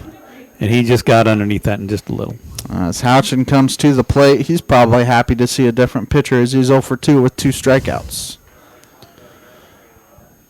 As here comes the first pitch to Houchin. That is low and outside, so the count is 1-0. New Mac Electric, Brader's Pharmacy, Prolube Maintenance Center, Freeman Orthopedics and Sports Medicine, all sponsoring the broadcast. As here comes the 1-0 to Houchin. And that hits the outside corner, and the count 1-1. And Darryl, the way Klump was pitching, I'm guessing Coach Penn decided he didn't want him to face these top of the order a third time. Well, that may be true, and he may be looking, a few games down the line, a few days down the line. Here it is Tuesday. He may be looking at Thursday or Friday. 2-1 the count here on Houchin as he takes a ball. So here comes the 2-1 from Nadarada. And the 2-1 stays high, and the count 3-1. I mean, it's not a bad line for Klump. 3 hits, 1 run. It was unearned, 1 ball, 5 strikeouts. But gave up 1 hit. What did you say? Yeah, one hit. 3 hits. 3 hits? Yeah. Okay, yeah. And 2 of those were last inning. As here comes the 3-1, and that is on the outside corner. And the count 3-2. Campbell Billiken Funeral Home, Big Nickel, Missouri Southern State University, Prairie Top Chiropractic, all sponsoring the broadcast. Full count pitch here coming to Houchin. Here comes the 3-2, and that is ball 4. It was a hesitation on the runner, and they do check down to see if the runner went, and he did not. Or not if the runner went, if he swung, and he did not.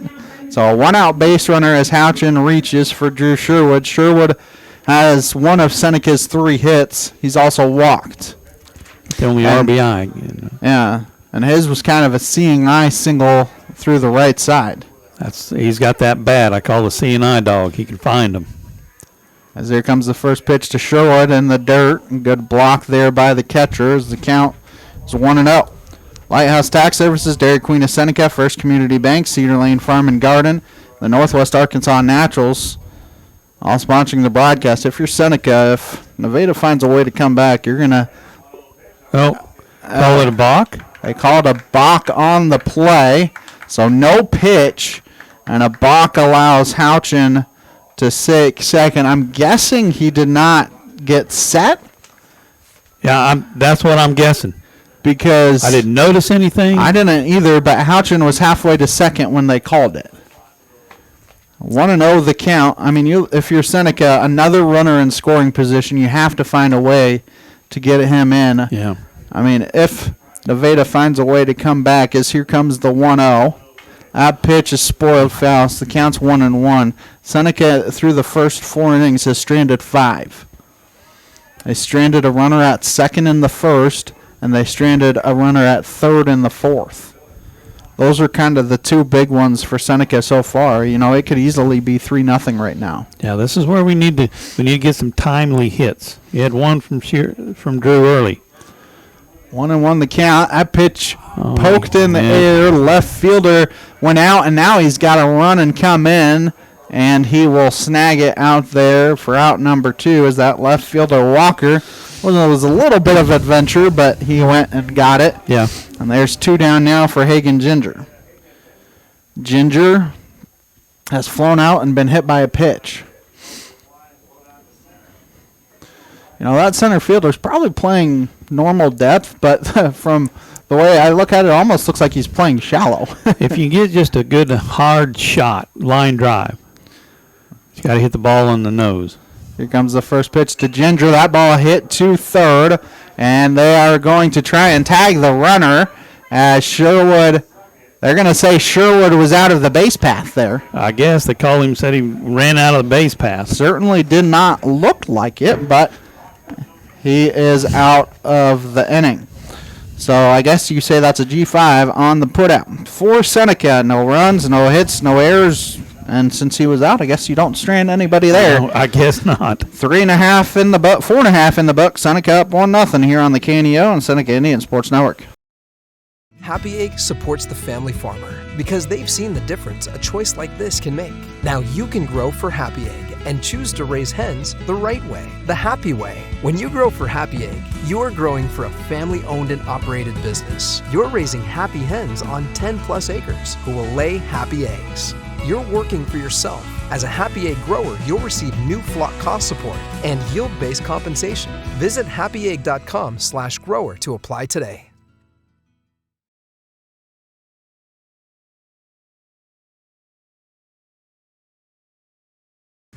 It's a matter of life and death. When sin entered the world, we began to die. The Bible says that the wages of sin is death. But Jesus came to bring life. Jesus rose from the dead. And because he died for your sin, you can have an abundant and eternal life. To learn how your sins can be forgiven, call 888-NEED-HIM. 888-NEED-HIM. Or chat with us at chataboutjesus.com. Good. And we welcome you back as Nevada will send their 7, 8, and 9 hitters, Walker, Smith, and Ost to the plate here against Sherwood. Sherwood has settled down here. I say that and throws behind Walker. So counts 1-0. But he has settled down a little bit here in the last 2 innings. 1-0 the count here on Walker. That pitch popped in the air. Ginger has a play on it in fair territory. I thought he was going into foul territory, but it ends up in fair territory, and there is one down. It looked like the wind kind of moved it back a little bit down the right field line, but he was dancing all over the white line. Community Bank and Trust, proudly serving their customers for the past 140 years. You may visit their branch at 1102 South Cherokee for all your banking needs. Member FDIC, an equal housing lender. Proud sponsor of the Seneca Indians as Aiden Smith comes to the plate, takes a ball, counts 1-0. Smith reached on a walk in the second. As here comes the 1-0 from Sherwood. That's fouled straight back towards us. If that wasn't there, Darryl, we might have had a play. I think I'd have had it. Count. I was about ready to call you off. 1-1 here on Smith. One out here in the bottom of the fifth. Here comes the 1-1. 1-1 is popped in the air foul. We're going to see if it stays in play, and it does, but I don't think Ginger, or maybe it just got out of play. Yeah, I think it got out. And the count 1-2. That fence kind of juts out over there, but that's kind of no man's land for us where we can see. Count 1-2. If you can have a 1-2-3 inning here, Dale, you would only have to potentially see the top of Nevada's order one more time in the sixth. So that pitch hits the outside corner for strike 3, and there are 2 down for Canton Ost, who popped out to shortstop his first time. And it would be big if you could have a 1-2-3 inning here, where, like I said, the top of the order potentially only one more time in the sixth. Yeah, he's settling down and he's throwing more strikes. So here comes the first pitch, and that pitch is swung on and missed. So the count 0-1. The nice thing about Sherwood being a junior instead of a sophomore as well is he has 105 pitches instead of 95. As the 1-0-1 is swung on and missed, and count 0-2. And Darryl, he's only at 78 pitches now. So right. He has really settled down these last 2 2/3 innings. Throwing strikes, getting ahead on the count. That's huge. As the 0-2 is inside, and the count now 1-2. Evan at the Neosho Daily News. Wish the Seneca Indians good luck. Let's go get that win. 1-2 the count here on Ost. Comes the 1-2. And that is outside and low. And the count 2-2. You know, we give him credit for throwing strikes, and then he can't throw strikes. Maybe we need to not give him credit well, anymore. he missed a couple, so let's see what he can handle his next few pitches. So the 2-2 pitch is swung on and missed for strike 3. That'll end the inning. 1-2-3 going to Nevada here in the fifth. We are through 5. Seneca up 1-0 here on the KNEO Sports Network. The Seneca R7 School District is proud to support the student athletes and coaches competing in this game. High school activities help students learn life values such as hard work, dedication, and teamwork. The Seneca R7 School District is honored to serve such a great community and wants to thank all the Indian fans for their great support. The Seneca R7 School District.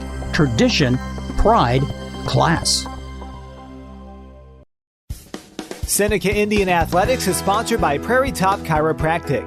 Located at 4556 Quince Road in Seneca, chiropractic physician Seth Wilson offers chiropractic services to Seneca and the surrounding areas.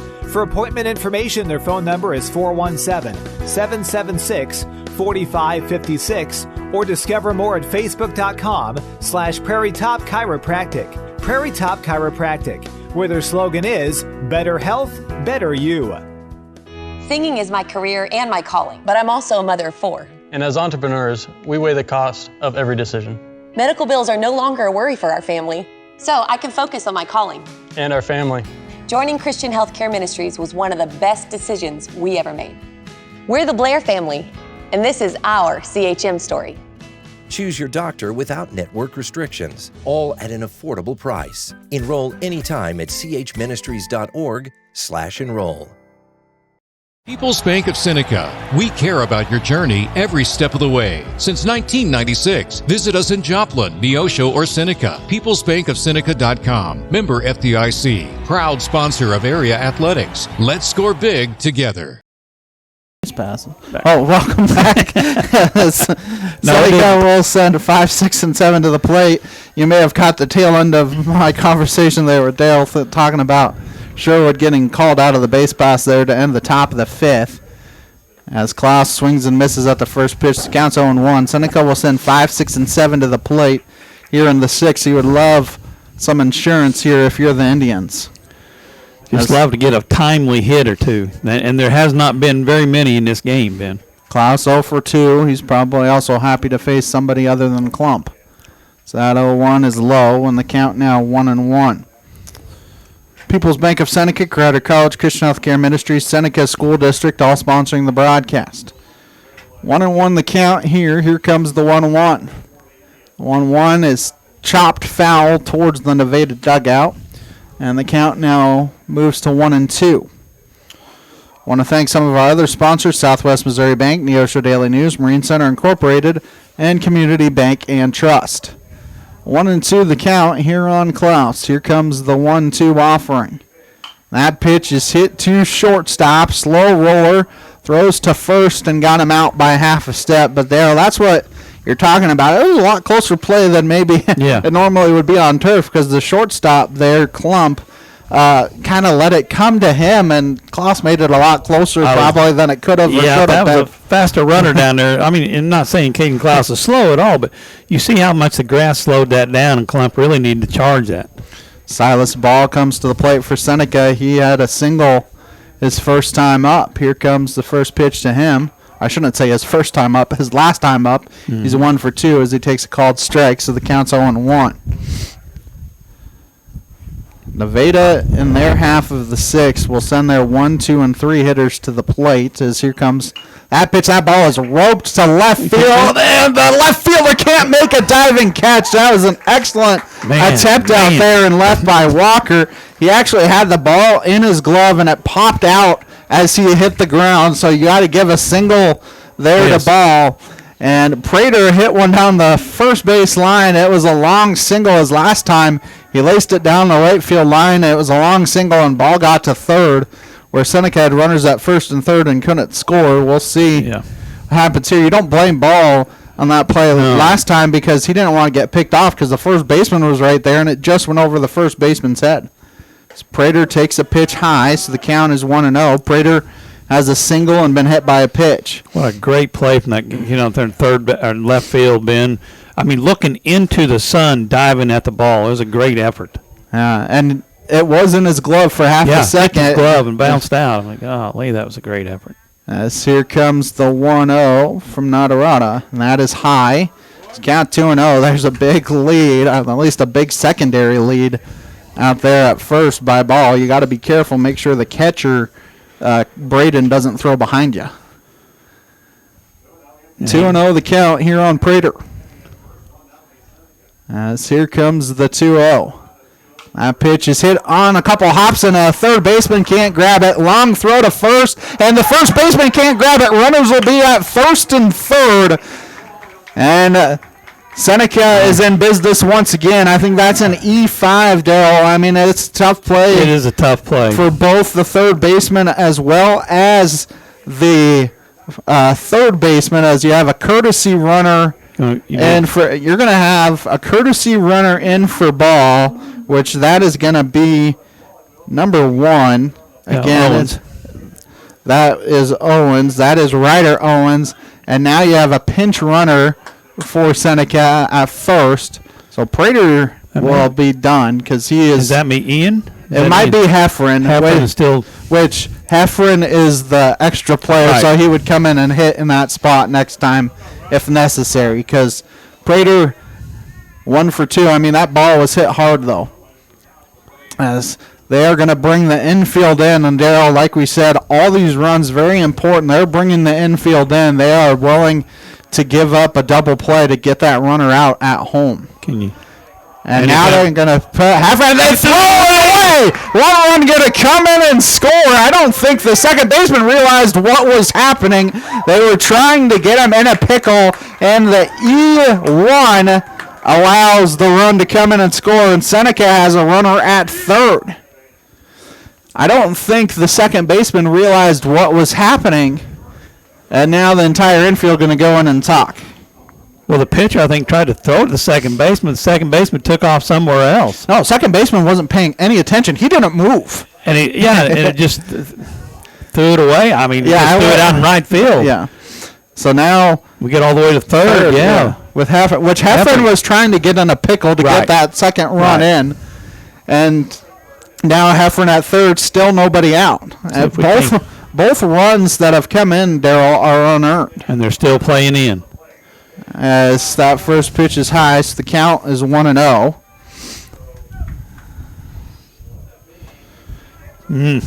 Yeah, I mean that just shows you how important every run is, Daryl, because nobody out, and you have the infield in. That pitch is roped into left, and it's going to fall for a base hit. It's an RBI single for Ryan Owens, and Seneca has a 3-0 lead. Just a bloop single there for Owens, and Seneca has increased their lead to 3. Got a timely hit. We finally get a timely hit, Ben, at the right time to get a run in. And, I mean, Heffron did the smart thing of going back until making sure it dropped. Yeah. And still nobody or one out here in the inning, as Klaus started the inning with a ground out, and since then you go single, error, single. Let's see if we can. Braden put the bat on the ball. Good things happen. See if they can add on, as that first pitch is outside. So the count is 1-0. And Daryl, what this does also is you're guaranteeing the top of the order at least one more at bat. Even if it's not in this inning, it will be in the 7th.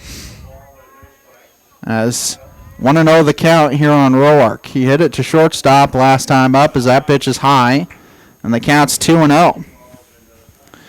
For State Sports Report, Missouri Farm Bureau Agent Josh Dotson, the Neosho Area Chamber of Commerce, and Mid-America Specialty Markets, all sponsoring the broadcast. And Daryl, we've talked about sometimes it's been the top of the order that have started innings.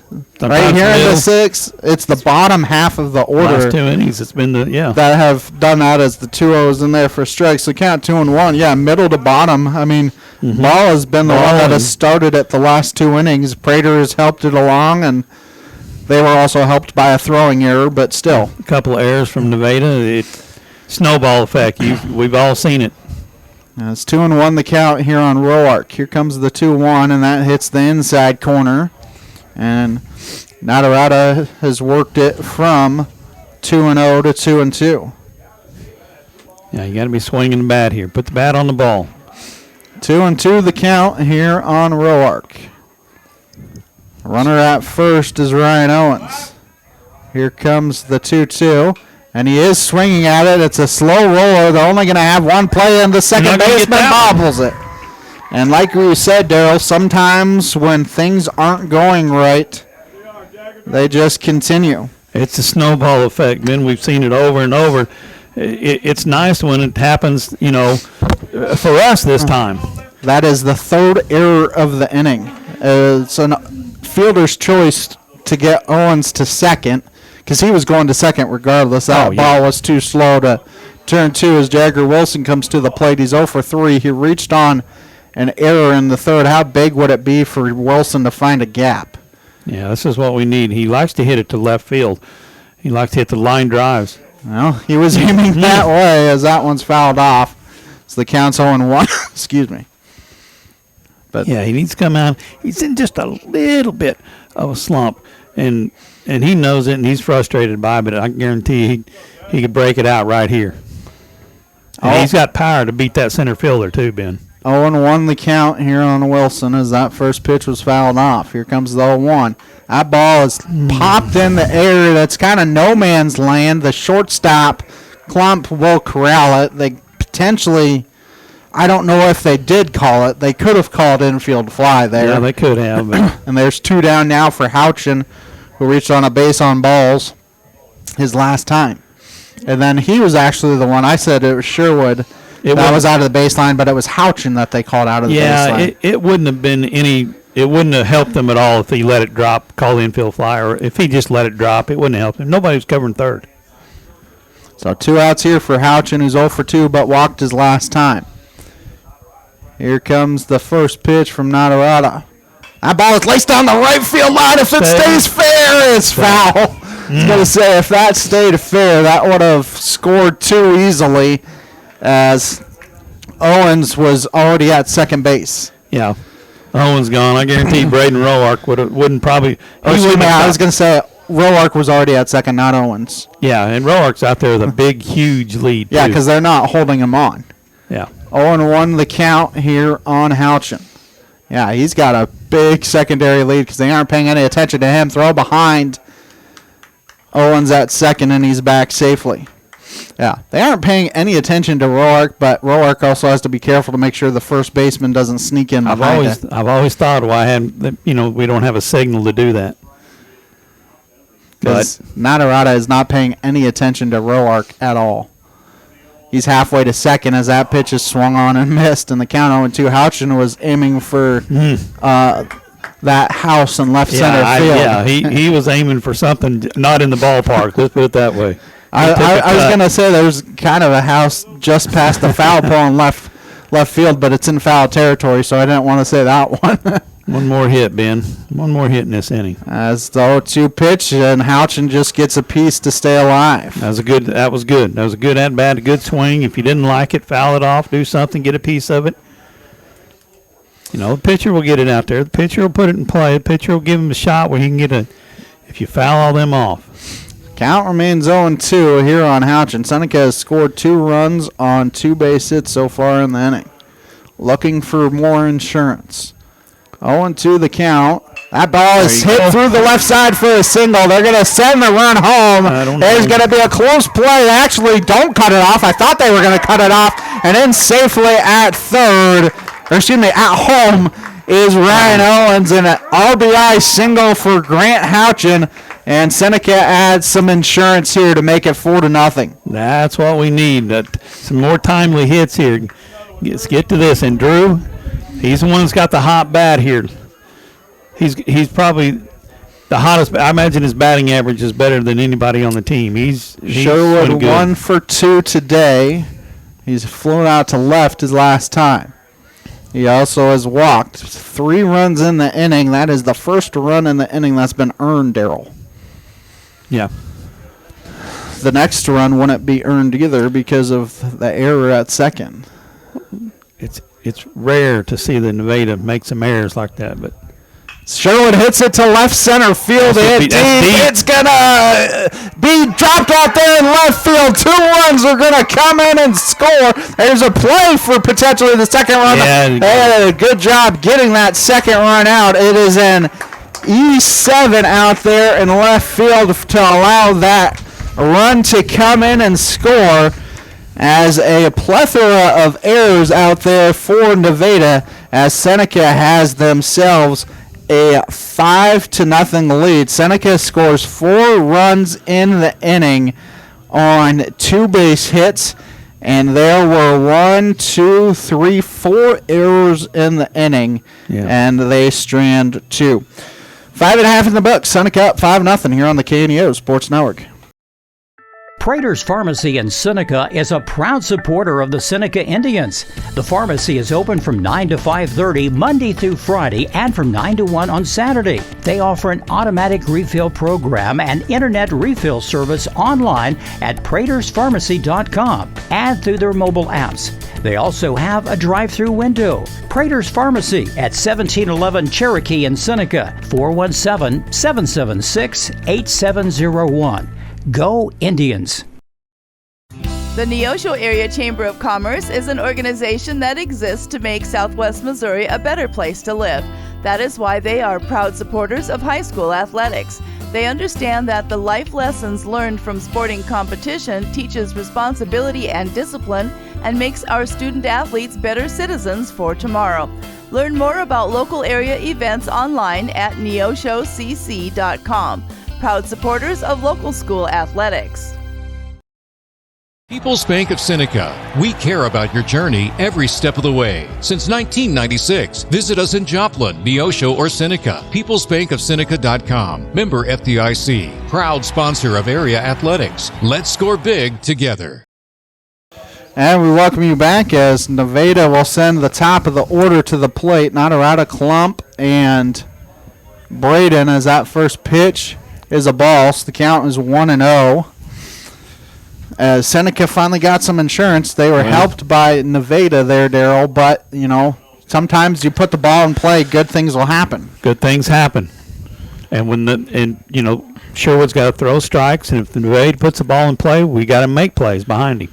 Through 3 pitches, 83rd pitch coming up of the game here for Sherwood as that pitch is outside. So the count's 2-1. He did a good job, Daryl, because he had about 50 pitches through 3 innings. Yeah, so he has really settled down here. He's settled down and throwing strikes here. That's what we need to happen. As the 2-1 is in there for a strike, and the count now 2-2. A thank you to Lighthouse Tax Services in downtown Seneca, offering personal and business tax filings from Missouri and multiple states. Sponsor of KNEO Radio and the Seneca Indians. Here comes the 2-2, and that breaking ball is in the air to center field. Klaus out there did not have to move very far. Maybe one shuffle to his right, and there's one down. 1 or 2 steps. That was it. And there's one down for Caden Klump. Klump 0 for 2 on the afternoon. He's the one that's been having a hot bat. Klump flew out and struck out. As that first pitch is kind of poke check, going to be a tough play. Wilson is able to get across the bag and make it seem like an easier play than it probably was. That was a good play from Jagger. On the move, on the run, took it in front of second base. Right side of second base, actually. Yeah. And threw a strike to Hagan over there for the out. There's 2 down. Kellen Braden comes to the plate. He is 1 pitch, 1 out. Yeah, he is 0 for 2 on the day. Reached on an error in the third as that pitch is in there for strikes. The count's 0-1. He is the last batter to reach for this Nevada team, and that was in the third. As that 0-1 is popped in the air, going to be the right fielder. Owens out there, snags it, and that is what you need if you're Seneca. Yes. That is a 8-pitch inning for Sherwood. We're through 6. Seneca up 5-0 here on the KNEO and Seneca Indian Sports Network. The staff at Mid-America Specialty Markets, along with Jamie and Terry Langford, are proud to serve our community and support the local high school students in their extracurricular activities this school year. Langford Insurance specializes in life, agribusiness, commercial, and personal insurance needs. Please stop by and see us at our office at 908 Washington Avenue, or call us at 417-776-LIFE, or visit us at midaminsurance.com. The Roper Kia 4-State Sports Report will provide up-to-the-minute scores and highlights from around the 4 states.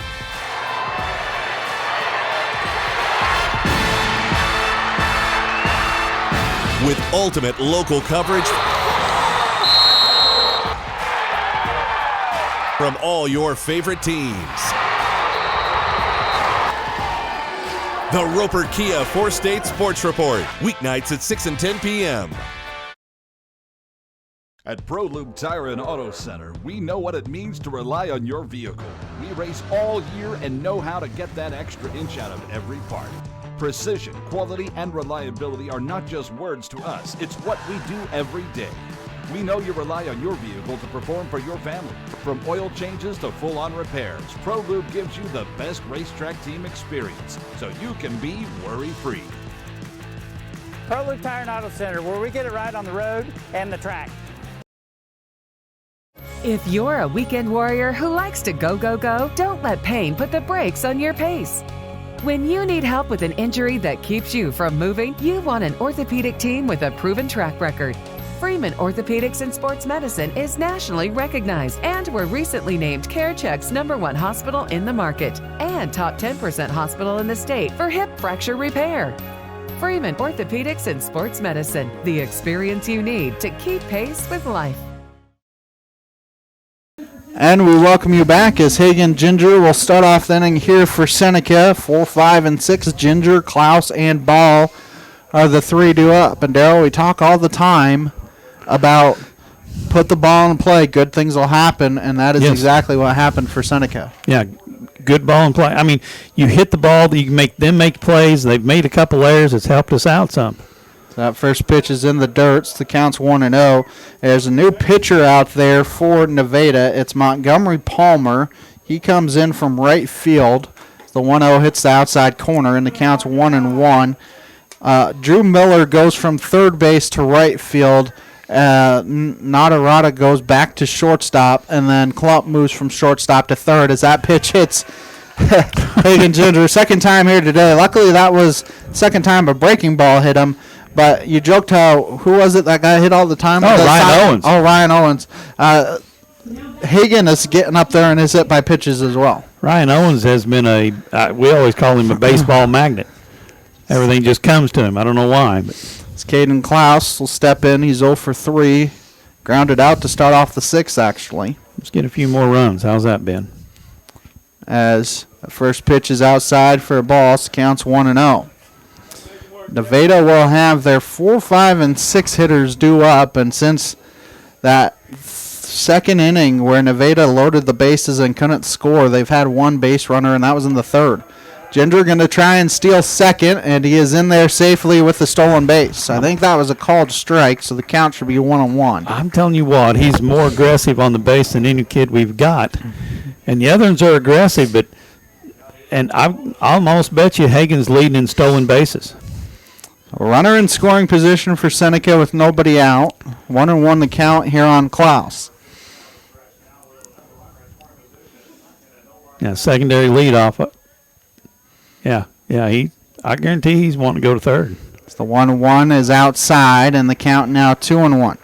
Northwest Arkansas Naturals open up the home portion of their schedule at Arvest Ballpark tonight as they begin a 6-game homestand versus the Frisco Rough Riders that goes through Sunday, April 13th. For ticket information, visit nwanaturals.com, supporter of high school baseball on KNEL. Is Palmer having a hard time finding the strike zone as that pitch is outside, so the count's 3-1. This Nevada team, always a tough place to play here in Nevada. This Seneca team trying to snap a 12-year losing skid as that pitch is outside for ball 4. So runners first and second. I know there was about 4 or 5 years that they didn't play each other due to the fact that they weren't in the same conference. Right. But since 2017, 2018, this Nevada team has had Seneca's number. We'll see if we have another pitching change here as a hit by pitch and a walk to start off the inning with Palmer. While you have a second, keep up on the latest Seneca broadcast ball game schedule. Be sure to like us on Facebook, facebook.com/KNEO Radio. Follow us on X at KNEO917 Sports. Seneca at home on Thursday against McDonald County. Home on Friday against Stratford. Matt County's struggling so far, Dale. They're 0-6. But that Stratford team, I think, is 6-3, 7-3, something like that. They are very good. They beat Seneca in the in the Cassville tournament about a week and a half ago. 6-3, yeah. And again, it was one bad inning for Seneca. They scored 5 runs in one inning. Seneca will send Silas Ball to the plate. He's 2 for 3. Yeah, this is the part of the lineup that's been hurting him. Ginger going to steal third, and a wild throw as it is airmailed into left field. So it's a stolen base for Hagen Ginger, And then an E2 allows him to come in and score. As the catcher just airmailed that one into left field. I think he was just trying to get a hold of it as fast as he could and throw, and it slipped out of his hand. Hagen puts a lot of pressure on the catcher when he tries to steal those bases. As runner at second, 1-0 the count here on ball. Ball 2 for 3 on the day. As here comes the 1-0, and that pitch hits the outside corner. It's count 1-1. And Daryl, we talked to Coach Eust at the end of that Gravett game, and he talked about wanting to have a tougher schedule. Stratford is very good. Hollister, go to Hollister next week. They are very good. Yep. Webb City is down, but that pitch, a nice block there by the catcher as that one spiked. Webb City is down, but that's a Class 5 school that you're going up against at the end of next week. And so you're just seeing, Seneca trying to take advantage of the hard schedule and hope that gets you ready for conference play and district play later on. Get him to compete against some upper-level schools and some tough competition. So the 2-1 pitch is hit into center field. Center fielder is going to get it, and now they're going to tag, and in safely at third is Caden Klaus. Is able to tag up on the sac fly. I mean, center fielder didn't have to move much. I thought that was a risky play, and he beat him by about 2 steps. And he made a good throw. Yeah. The throw actually hit Caden Klaus while he was sliding. As Prater comes to the plate, Prater has singled and reached on an error. He's also been hit by a pitch. As the infield comes in once again for Nevada. No, it's Ian Heffron. Oh, you're right. Excuse me. Heffron had to come in. It came in for him. Yes, you're correct. Heffron coming in to. I was going to say that's not Ashner up there. That's Ian. We can't already see him. He turned sideways. 1-0 the count here on Heffron. That pitch is poked out in the air to right field, and he did his job. Center fielder going to snag it. They're going to throw home, but in safely is Caden Klaus.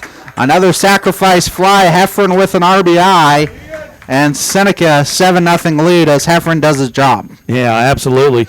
Les is hard. He's not very big. Skinny as can be. I get on to his mom all the time. I had her in class. I said, if you're not going to feed him, I will. And they said, he's got 2 hollow legs. He eats all the time. So Ryan Owens comes to the plate, singled home an RBI his last time. That was a bloop single. And the count's 0-1. Or was that the one that the left fielder dived for? And it came out of his glove. Came out of his glove, yeah. I think that was against Owens. Yeah. 0-1 the count here. Here comes the 0-1, and it's high and inside. Count 1-1. And Dale, you were hoping for some insurance, and Seneca's been able to tack on 2 more. We've been close all game, and we just haven't had the hits at the right time. And now we have. That pitch is swung on and missed, so the count 1-2. We got a few timely hits, and Nevada's made some errors. Yeah, that's 6 errors in the game for Nevada, which is not unheard of, but it's very, very unrare for a Nevada team, well-coached team. They've always got kids up here that understand how to play the game of baseball, and it's hard as a coach. It's just one of those games. That pitch was hit a mile foul, so the count remains 1-2 here on Owens. As here comes the 1-2 pitch. The 1-2. That pitch is fouled towards the Nevada dugout, so Owens doing a good job of keeping himself alive.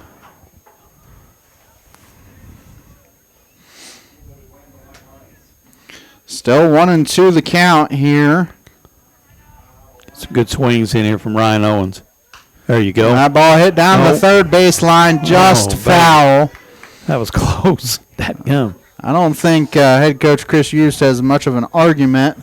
I mean, he's kind of right there, can see that. And he's not arguing that much. No, that was just barely hit it stayed in play until it got to the base. And then you think about the game here today. Yeah, Seneca has had a couple of timely hits, but as that pitch is swung on and missed for strike 3, but 6 of the 7 runs are unearned. For Seneca in the inning, they got 2 more runs on no base hits. There was 1 error, and they don't strand anybody. We head to the bottom of the 7th. Seneca up 7-0 here on the KNEO Sports Network. Prater's Pharmacy in Seneca is a proud supporter of the Seneca Indians. The pharmacy is open from 9 to 5:30 Monday through Friday and from 9 to 1 on Saturday. They offer an automatic refill program and internet refill service online at praterspharmacy.com and through their mobile apps. They also have a drive-through window. Prater's Pharmacy at 1711 Cherokee in Seneca, 417-776-8701. Go Indians! A proud backer of the Seneca Indians is Campbell Biddlecombe Funeral Home of Seneca. Located at 1101 Cherokee, they are honored to serve the area with traditional service options including church and graveside services. They also have prearranged funeral plans. For more information, the phone number for Funeral Director Mike Steele at Campbell Biddlecombe Funeral Home of Seneca is 417-776-2251 or online campbell-biddlecomefh.com. Seneca Indian Athletics is sponsored by Prairie Top Chiropractic. Located at 4556 Quince Road in Seneca, chiropractic physician Seth Wilson offers chiropractic services to Seneca and the surrounding areas. For appointment information, their phone number is 417-776-4556 or discover more at facebook.com/Prairie Top Chiropractic. Prairie Top Chiropractic, where their slogan is Better Health, Better You. Jet Snyder will lead things off here for Nevada in the 7th, 4, 5, and 6. Snyder 0 for 2, fouls off the first pitch, so the count 0-1. Pitch in the dirt, so the count now 1 ball and 1 strike. About 16 pitches for Drew to work with here in the 7th. If he can get to that third batter before 105, he could complete that batter as well. Yeah, throw strikes and let the kids behind you make plays. It's the 1-1 pitch, hits the inside corner. Count 1-2. Really, Darryl, since that third inning, he really settled down, but, he got out of that gem in the second, and that was big for Seneca as that ball is poked down the right field line, foul. And the count remains 1-2 here on Snyder. Yeah, he's thrown more strikes, and he's got ahead of the batters. That's key. As here comes a 1-2 pitch to Snyder. And that is high and outside, and the count 2-2. Have to think Houchin would be the one to come in behind him. Good. So here comes the 2-2. That pitch is up the middle, and that will be the first base hit of the game for Nevada as they break up the no-hitter in the 7th inning. Yeah, I guarantee you coaches wanting him to finish that out, see if he can get a no-hitter, but... And I didn't jinx anything because I didn't say anything. Well, it hit the mound, hit it off the mound. It's a good hard hit shot up the middle. Drew Harder comes to the plate. He's 0 for 1. He has walked as well. Like I said, I want to see him throw strikes. So the first pitch is in there for strikes. The count is 0-1. Might look at this good the pickoff move. Hit a first base. Guarantee he's mad that he got a base hit and he wants to pick him off, but not much of a leadoff over there. As the 0-1 hits the outside corner. Count 0-2. I mean, he has already picked off 2 players in the first and the 4th inning, or the first and 3rd inning. So I don't think Nevada's going to take a very big lead as he throws behind Snyder there at first. Yeah, it's tough because he doesn't move that right foot behind the other one. 0-2 the count. That 0-2 fastball stays high.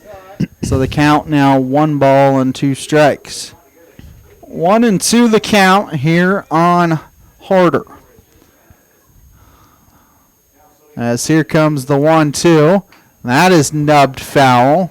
So the count remains 1 ball and 2 strikes. And he is very fast approaching 100 pitches, as I believe that was pitch number 99. It was a good pitch that time. So he's probably going to have a double play ball at some point to try and complete the game, as here comes the 1-2, and that is high, so the count 2-2.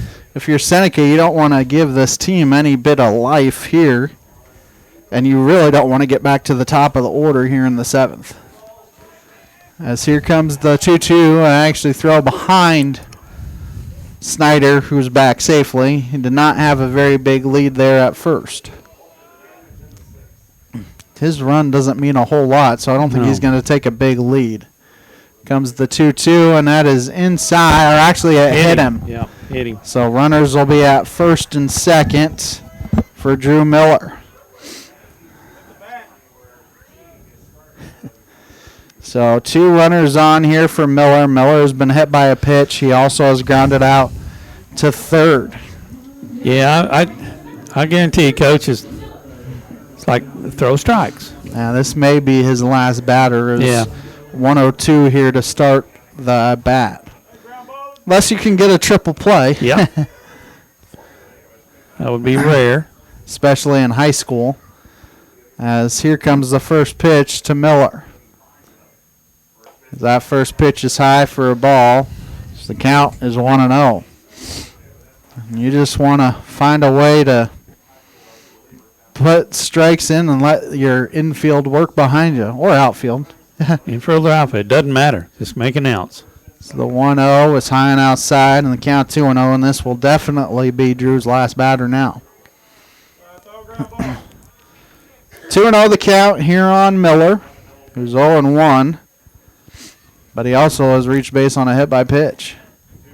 As the 2-0 is high and the count's 3-0. Don't really want to load the bases and have a reliever come in. Yeah, it's just, sometimes it's hard to get those last 3 outs. Throw strikes. Here comes the 3-0, and that is outside for ball 4, and the bases will be loaded for a new pitcher for the Indians. As Sherwood went 6+ innings, he'll be responsible for all 3 batters or runners on base. Take a timeout, come back with the pitching change after this on the KNEO Sports Network. Why did Jesus die on a cross? Jesus came to give himself to you because he loves you. Billy Graham wanted everyone to know how much Jesus loved them. And when he died on that cross, God laid all of our sins on him. He became guilty of murder, of lying, of adultery, of greed. All the sins that you and I have were laid on him. He voluntarily did it because he loves you. But Jesus didn't stay dead. He rose from the grave on the 3rd day, and now he stands in heaven, waiting for you to surrender your heart to him. That's what the cross is all about. That's what the resurrection is all about. That's what the blood of Christ is all about. You can learn more about the cross and resurrection of Jesus at findpeacewithgod.net. That's findpeacewithgod.net. From the Billy Graham Evangelistic Association. The Seneca R7 School District is proud to support the student athletes and coaches competing in this game. High school activities help students learn life values such as hard work, dedication, and teamwork. The Seneca R7 School District is honored to serve such a great community and wants to thank all the Indian fans for their great support. The Seneca R7 School District. Tradition, pride, class. And we welcome you back as Seneca makes the pitching change. Sherwood has done 6+ innings. He gave up 1 hit. He was responsible for all 3 base runners out there. 4 base on balls, 6 strikeouts. Cannot tell you his final line because he's responsible for all the base runners out there. So Graham Walker will face Jagger. Wilson Walker 0 for 2. He has struck out and popped out. If you could get out of here with no runs given up, that would be a pretty big Houdini act. Well, yeah. Mostly let's get out of here with 3 outs. Before they get 7 runs, as that pitch is low for a ball, so counts 1-0. And like I said earlier, Darryl, you don't want to get back to the top of the order here as it's the number 7 hitter. And you got nowhere to put him. Yeah, you want to throw strikes. So 1-0 pitch is popped in the air down the right field line. Right fielder Owens is able to grab it. The run will come in and score, but, he's okay with that. Yes. As the runners do advance as well. Their runs mean something, but don't mean something, if that makes sense. Well, you're looking for 3 outs. There's 1, okay? If you give up a few runs and try to get the 3 outs, great. And don't allow anybody else, as you got to as Palmer enters here to bat for Smith. So he is the flex player. He comes in to hit here. Good play. That was a good play by Ryan Owens out in right field too, because he had to run quite a ways out there off the, right there on the edge of the line. Really. I was trying to figure out how they had a runner at first, but the runner at first didn't tag up. Yeah, he didn't tag up. As the 0-1 is in there for a strike, and the count quickly 0-2 here on Palmer. There you go. So here comes the 0-2 from Wilson. It wasn't quite in the dirt, and the count 1-2, but he's coming firing strikes here, Darryl, which is what you're hoping for. That's what we need. Just, if they're going to beat you, make them beat you. Don't beat yourself. So here comes the 1-2, and that breaking ball didn't break, and the count 2-2. Don't really want to get back to the top of the order at all. So this is the number 8 hitter here for Nevada. Here comes the 2-2, and that's swung on and missed for strike 3. There you go. So 2 batters and 2 outs here for Wilson as Canton nope, we have a pinch hitter here as number 20. Kobe Buck. Kobe Buck will be the pinch hitter here for Nevada. I've always thought this is one of the hardest things to come in and be a pinch hitter here with 2 outs in a ball game. Yeah. Well, he's not. I mean, he's out here probably just because the righty-lefty matchup and thinking he'd get better off, than just righty-righty. But still yet, he's not out here to win or lose the game. He's just out here to pinch hit. So Buck will pinch hit for Ost. Ost was 0 for 2. That first pitch misses the inside corner. Counts 1-0. Wilson has come in firing. It'll be interesting to see. With Houchin not pitching here today, you got to think Houchin may get the start on Thursday against McDonald County. It's the 1-0, hits the outside corner, and the count 1-1. Seneca trying to snap a losing skid. They have not beaten Nevada since 2021. They have not won here in Nevada since 2013. I think it's a 4-game losing streak here to Nevada. No, it's actually only a 3-game losing streak because they lost to them here in 2021. And then as that pitch is swung on and missed, so the count 2-2, then beat them in the Class 4 district tournament. 3-game losing skid, but since they've last won here was April 12th of 2013. 2-2 the count. Here comes the 2-2, and that's inside. Count full at 3-2, and the runner, Miller, at first will be off. You rear back and try to get a little bit more out of that pitch. Don't really want to load the bases for Nadarata at the top of the order. Comes the 3-2, and that pitch is just outside for ball 4. Not exactly sure where that pitch missed, but the bases are loaded for Nadarata at the top of the order. Whew. Nadarata 0 for 2. He has flown out to center twice. He's also walked. Forgot to mention the couple changes out in the outfield. Sherwood went to center, and I believe Klaus led to left. So Heffron just came out as that first pitch is outside. Count 1-0. I hate to say it this way. Grand Slam would make this very interesting at 7-5. So that pitch is in there for a strike, so the count is 1-1. Think about it. I think Ian just went to third base.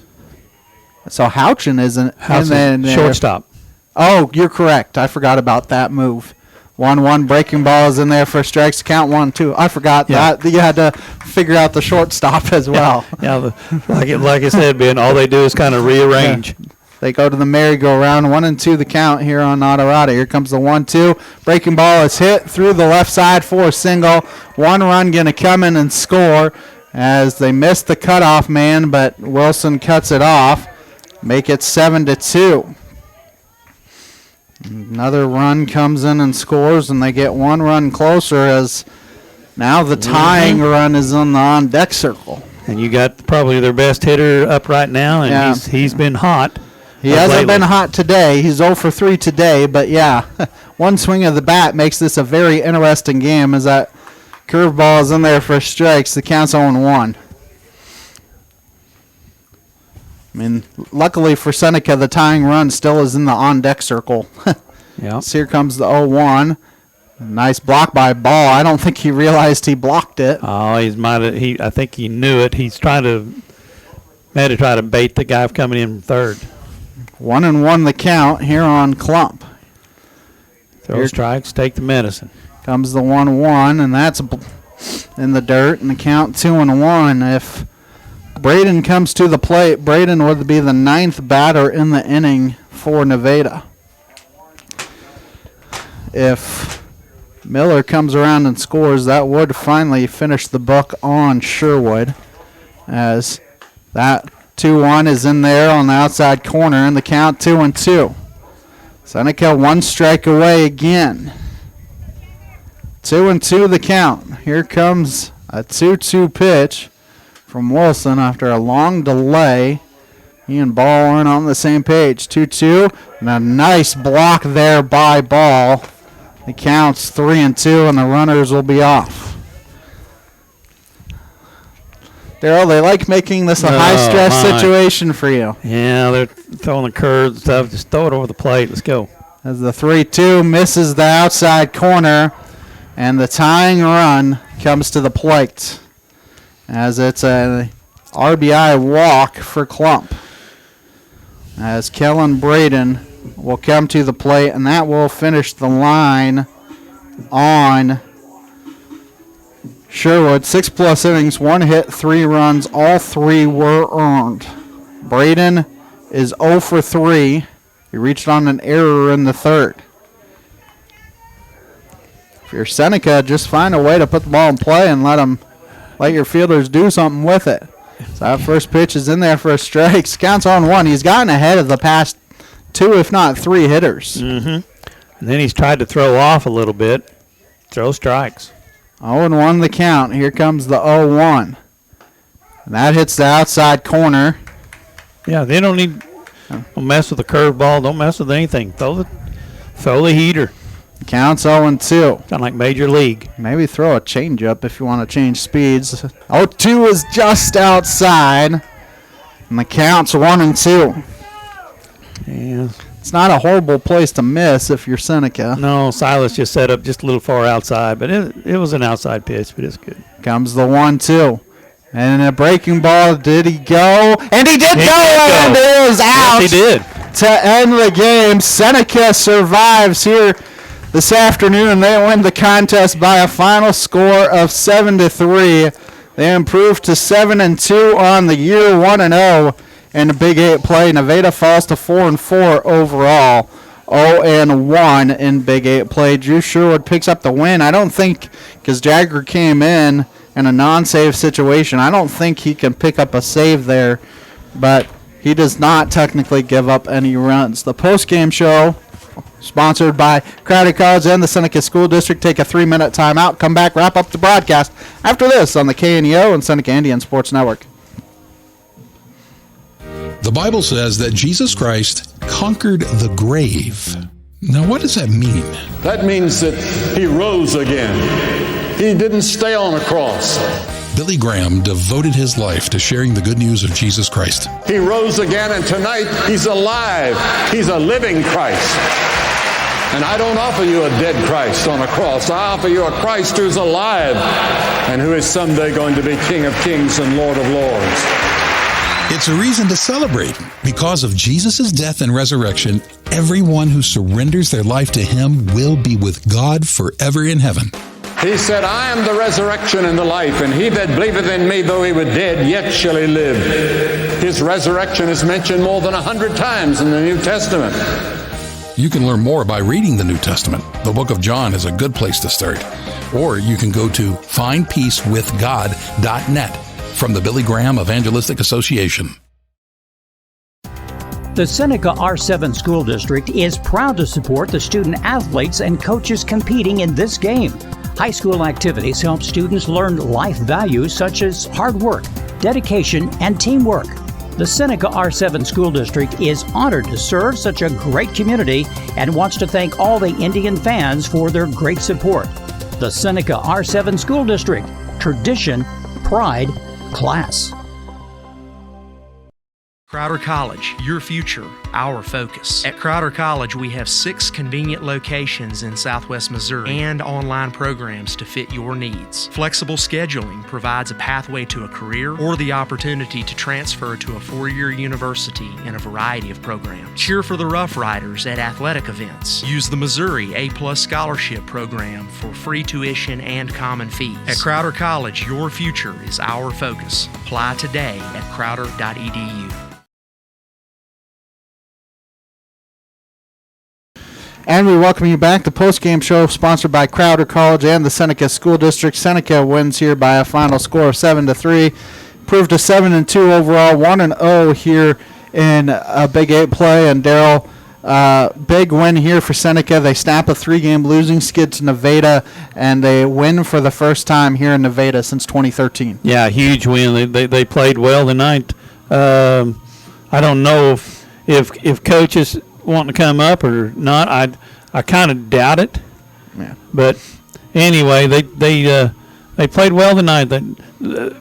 It's a tough place to play, and we got on a spot that actually Nevada did not play well. Right. And that always helps them. But they didn't play well because we played halfway decent, man. We hit the ball, we put the ball in play. We made, and they were having to make. They would have to make great plays out there, and they tried. They was working at it, but they just couldn't quite make the play. And and as well as I do, a couple of hits, a couple errors, and snowball effects, and you make producing runs, and that's what happened tonight. Well, you think about that 6th inning. You talk about putting the ball in play, 4 runs, 2 hits, but putting the ball in play and getting runners in scoring position, forcing the issue with stolen bases as well. That's what helped Seneca win here tonight. Putting pressure on the other team. That's what happens when you put the ball in play. You put pressure on the other team, and that's what happened tonight. And Nevada made some errors tonight, and Seneca was able to take advantage of them.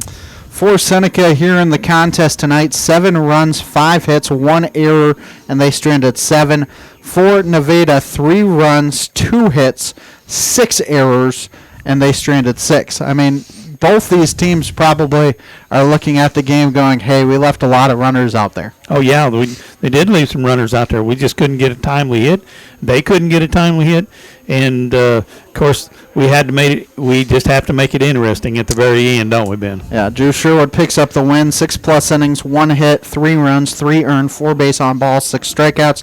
Jagger Wilson comes in relief. I think since he came in a non-save situation, I don't think that's technically a save. 1 inning, 1 hit, 2 base on balls, and 2 strikeouts. He kind of made it a save situation for himself more than anything else at that point. Sometimes that's the hardest thing to do is, hey, just go out there and throw strikes. Well, sometimes that ain't the easiest thing to do.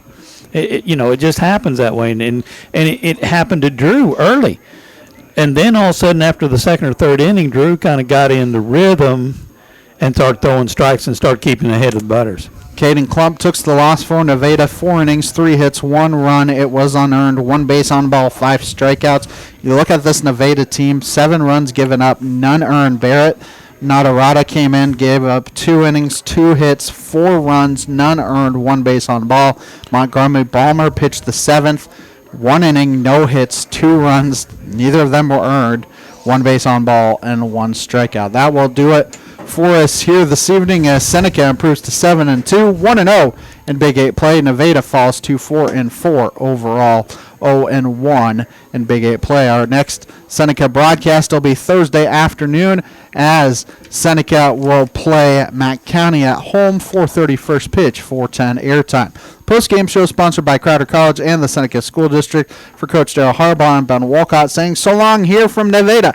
We thank you for watching high school baseball here on the KNEO and Seneca Indian Sports Network. This has been a live production of KNEO Sports. This broadcast may not be reproduced or retransmitted without the express written consent of KNEO Sports Network. This has been a sporting outreach of KNEO Sports Network, reaching into communities to make a difference for eternity.